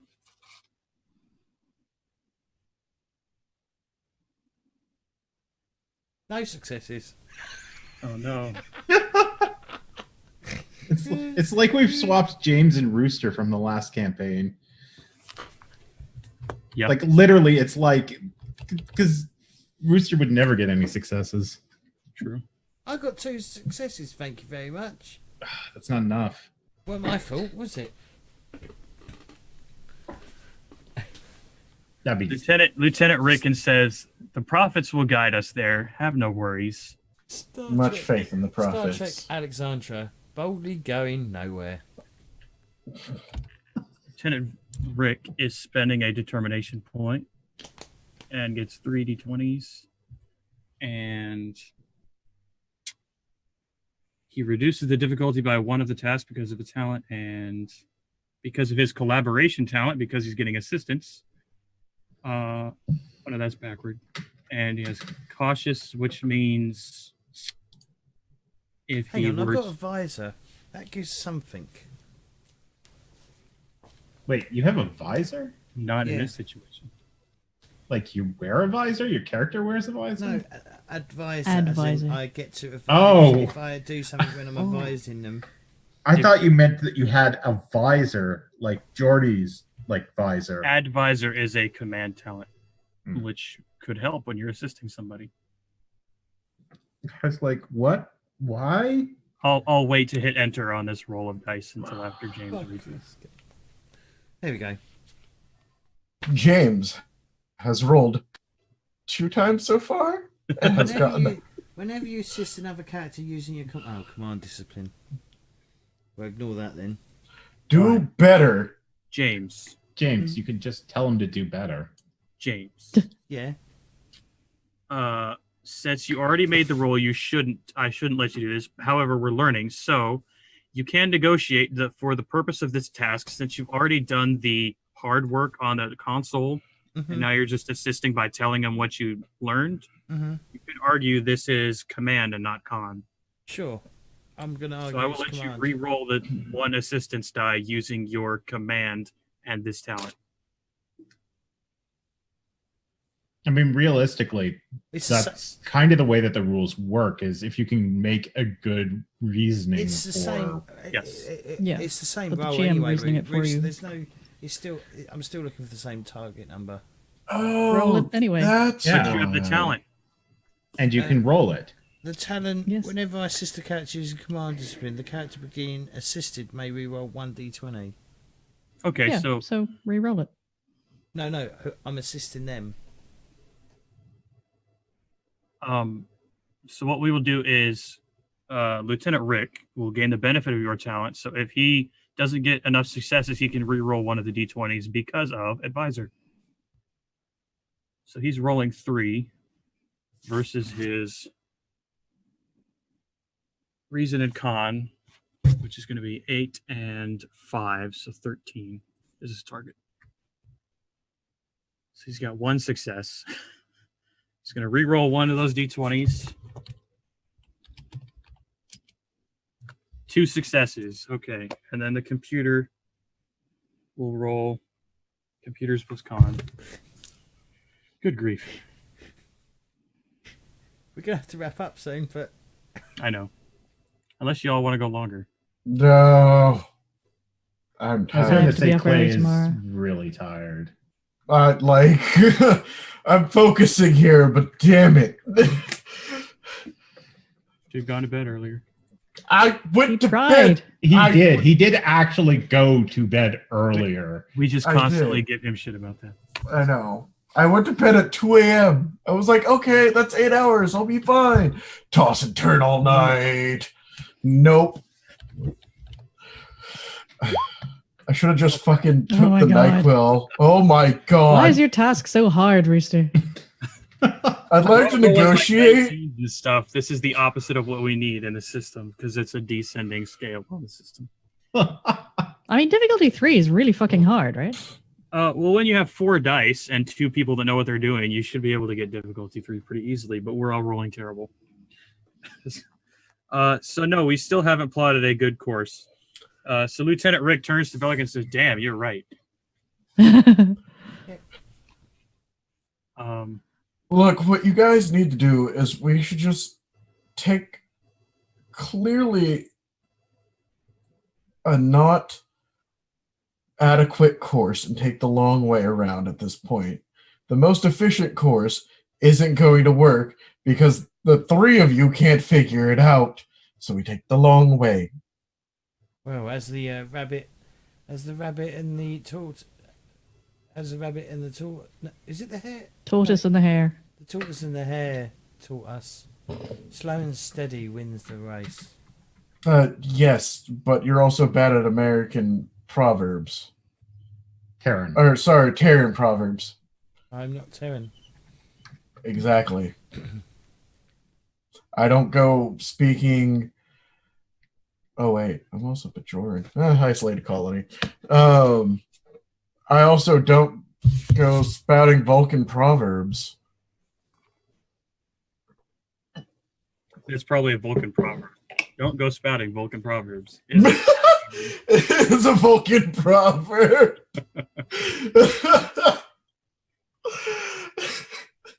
Don't go spouting Vulcan proverbs. Well, damn. GG me.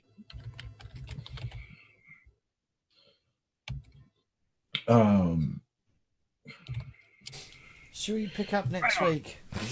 Nope. We're going to get to the ship and then we're going to call it. Okay. EMH, can you just do you need any assistance?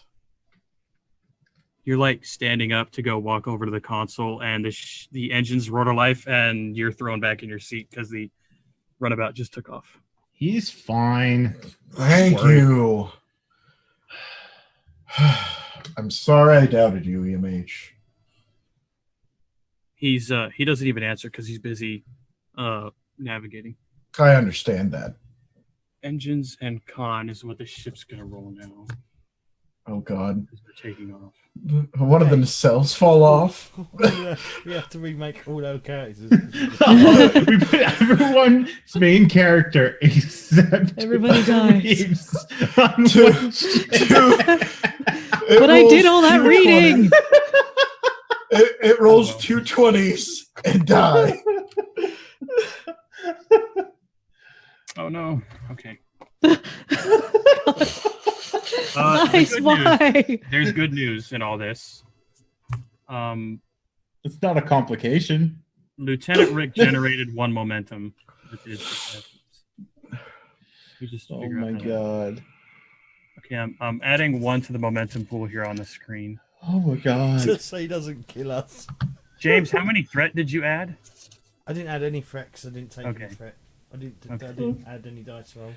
So we have Oh my- 1 momentum in the pool, and this should be used this scene, so it's not wasted. So the runabout's in the atmosphere now, and you got all the fire alongside as we're exiting the atmosphere. And sensors show that we're entering quite a massive debris field. At this point, Lieutenant Rick says, is anyone a really good sensors guy here? This is not my forte at this point. Yes, this is definitely my forte. Okay. I wish I was stationed here instead. So Rick stands up and he goes to sit down in the back and put down his duffel bag and everything. Stationed on Beta Z. Look at all the beautiful debris. All the things you can make and remake and make better. So James, you will roll a sensor sweep Mm-hmm. to adequately chart through the debris, and this will be reason plus science. Yeah, I'm good with that. I'm not going to argue that.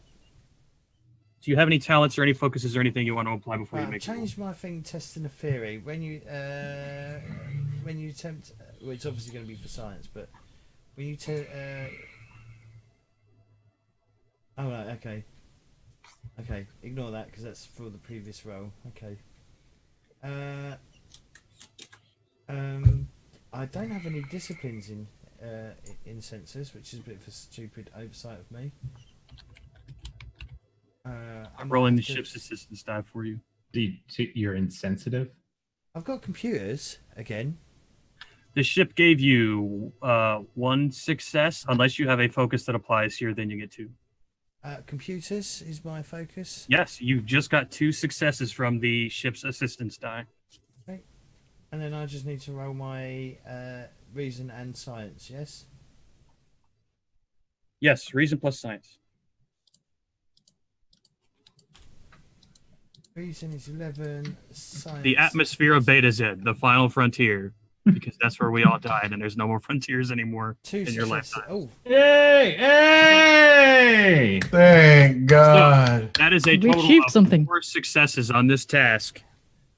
The sensor sweep had a difficulty 0, meaning you just generated 4 momentum. that's good. Right on, James. Good work. So you can see the Alexandria out the window at this point, and there's all kinds of debris between you and the Alexandria, but you've successfully updated the debris charts in the Helm computer with your scans. And so the EMH is just calmly piloting through all of it. No issues whatsoever. Good work. Is there anyone in the back feeling really relieved now that you're out of the atmosphere and past a lot of the debris? Yes. We can Oh wait, I'm at the front. Less relieved and more just like, oh, finally. Finally, we're moving. We almost didn't get to the ship. Thank God. We got to the ship. We're not dead.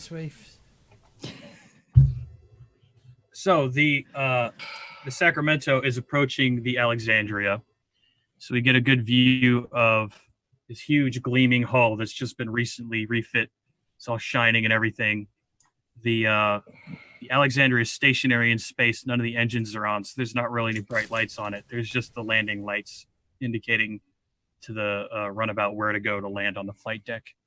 And of course, this is routine for the EMH at this point. You just go land on the flight deck. So he's got to approach the front of the Alexandria because the flight deck is on the front of the ship. And he's approaching. He's on final approach. And the sensors start beep, beep, beep, beep, beep, beep, beep, beep, beep. This is not a routine sound. James, would you like to ask some questions about what the sensors say? Or we could save it at the beginning of next week. I desperately want you to ask me some questions before we end. Okay. It might be a better cliffhanger, is what you're saying? Yes. Okay. According to the sensors, what's causing that alarm? It's a proximity alert, but it's not a proximity alarm related to the Alexandria. Something just warped in directly behind the runabout. Okay. And what, according to the sensors, what has warped in? It seems to be a Jem'Hadar attack cruiser. Oh, fuck. And see. Now that, What's going on up there? Because that's the end of that scene, 1 momentum expires, but when we start next time, you will have 4 momentum in the pool. Cool. Right on. Cool beans. We're dead. Does anyone feel like they need to notate any milestone at the end of this session for our housekeeping? No, I don't think. Well, we made it into orbit. Clearly, that's a milestone. Yes. Fucking orbit. It's great. If there's no milestones, then that's the end of play. And James, you can take us through outros. So you all still need to send me your obviously Claytor.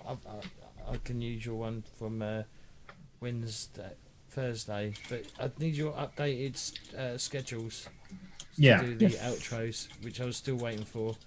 So you're just gonna have to say it, and I'll just do it this way. Yeah. I'm gonna make myself a note. So we'll I'll start try with and remember Reeves. to look at it. Actually, Are we no, what, doing shout outs? Yeah. But I'm talking now. All good to go? Yes. Okay, I am Weaves. I am a variety streamer, sadly currently limited to only a few hours a week, thanks to a bout of RSI that I'm working through. But I do stream roughly Mondays to Thursdays from 4 p.m. GMT on my channel, which is twitch.tv/Weaves. This week will be probably it will be tomorrow, and I haven't decided what I'm going to stream tomorrow yet. And then Wednesday, hopefully, I will be playing the video game Star Trek Bridge Crew with James. I'm pointing, but you're not actually on screen. With James, Claytor, and all on screen because Potato Fishy. Oh, we are all on screen. Yeah, Oh, perfect. yeah. Well, there you go. With these Unfortunately, guys, without VR, but not without VR. yeah. So if you're tuning in for VR, sorry. Wait, it's really expensive. Yep, exactly. If you want to donate to all of us to get a VR unit. Yeah, if you got then- £300 lying around, Each. I will take the first batch. Oh, okay. I said it first. Wow. Dibs. Second dibs. Third dibs. Fine. Sorry, All off my James. show. Fine, you can pilot the ship yourself. Well, Yeah, how well did that go? Go fight the Jem'Hadar. Claytor? Yeah, so we should probably be quick with We this. done. Clay's really tired. I was just going to say, so we still need to figure out what time Bridge Crew is going to be, but that's the plan for Wednesday. And then Thursday will be like spin tires or I've something. even taken a night off the club. Find me on Twitter. Woo! All her link stuff is in chat, so click on that and give her a follow, please. Thank you. Claytor? Hi, I'm Claytor22. I do streaming. I tweet on occasion. I'm going to stream Tuesday this week and Wednesday with my friends here. It'll be great. I'm on James's Thursday show as Bill Fizz. Yes. I'm a gnome illusionist. Outside of that, yeah, you can catch me here on Thursdays and Sundays, and I stream on my channel. And I'll probably be playing Dead Cells a lot because I love that game with a passion. And that's gonna be me. Mr. Fishy? Dave Fishy here. I stream Monday to Thursdays. With normally my Tuesday and Wednesday would be a viewer's choice thing, which they've got me playing Contra. The first one, I've never played Contra. I'm slowly getting less garbage at it. It's painful and fun. I have no idea what we're going to play on Monday or Thursday. Probably Contra on one of those days because I'm playing Bridge Crew and I'm super looking forward to it. Keep an eye on my Twitter, Discord, all the different fancy things that we have that I might be potato_fishy on. Look for me there because that's where I'll be and I'll say something sometime soon. There, that was mildly cohesive.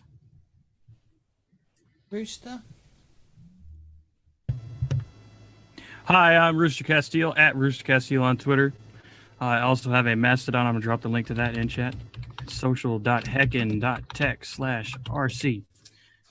I don't stream anymore, so don't follow me on Twitch unless you're some kind of crazy person who wants to follow a bunch of empty channels. I'm here on Thursdays running D&D, and I'm here today running Star Trek, and maybe next week running Star Trek 2. Who knows? Otherwise, just follow me on Twitter. Okay, cool. Well, that's it. I'll go to the end screen once we're properly ending. But thanks everyone for watching. Thank you for the resub again, J-Wall. That was weird. And thank you for the donations and bits. Most appreciated. I'll draw a tattoo. I'll draw a hair on my head for next week for more money. I'll pimp myself out. But other than that, thanks all for playing. Thanks for running, Rooster.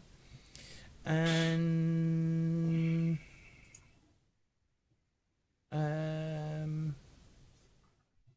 yeah, that's it. So we're going to go to the end, my little end screen because I made a little end screen. Are we rating anybody?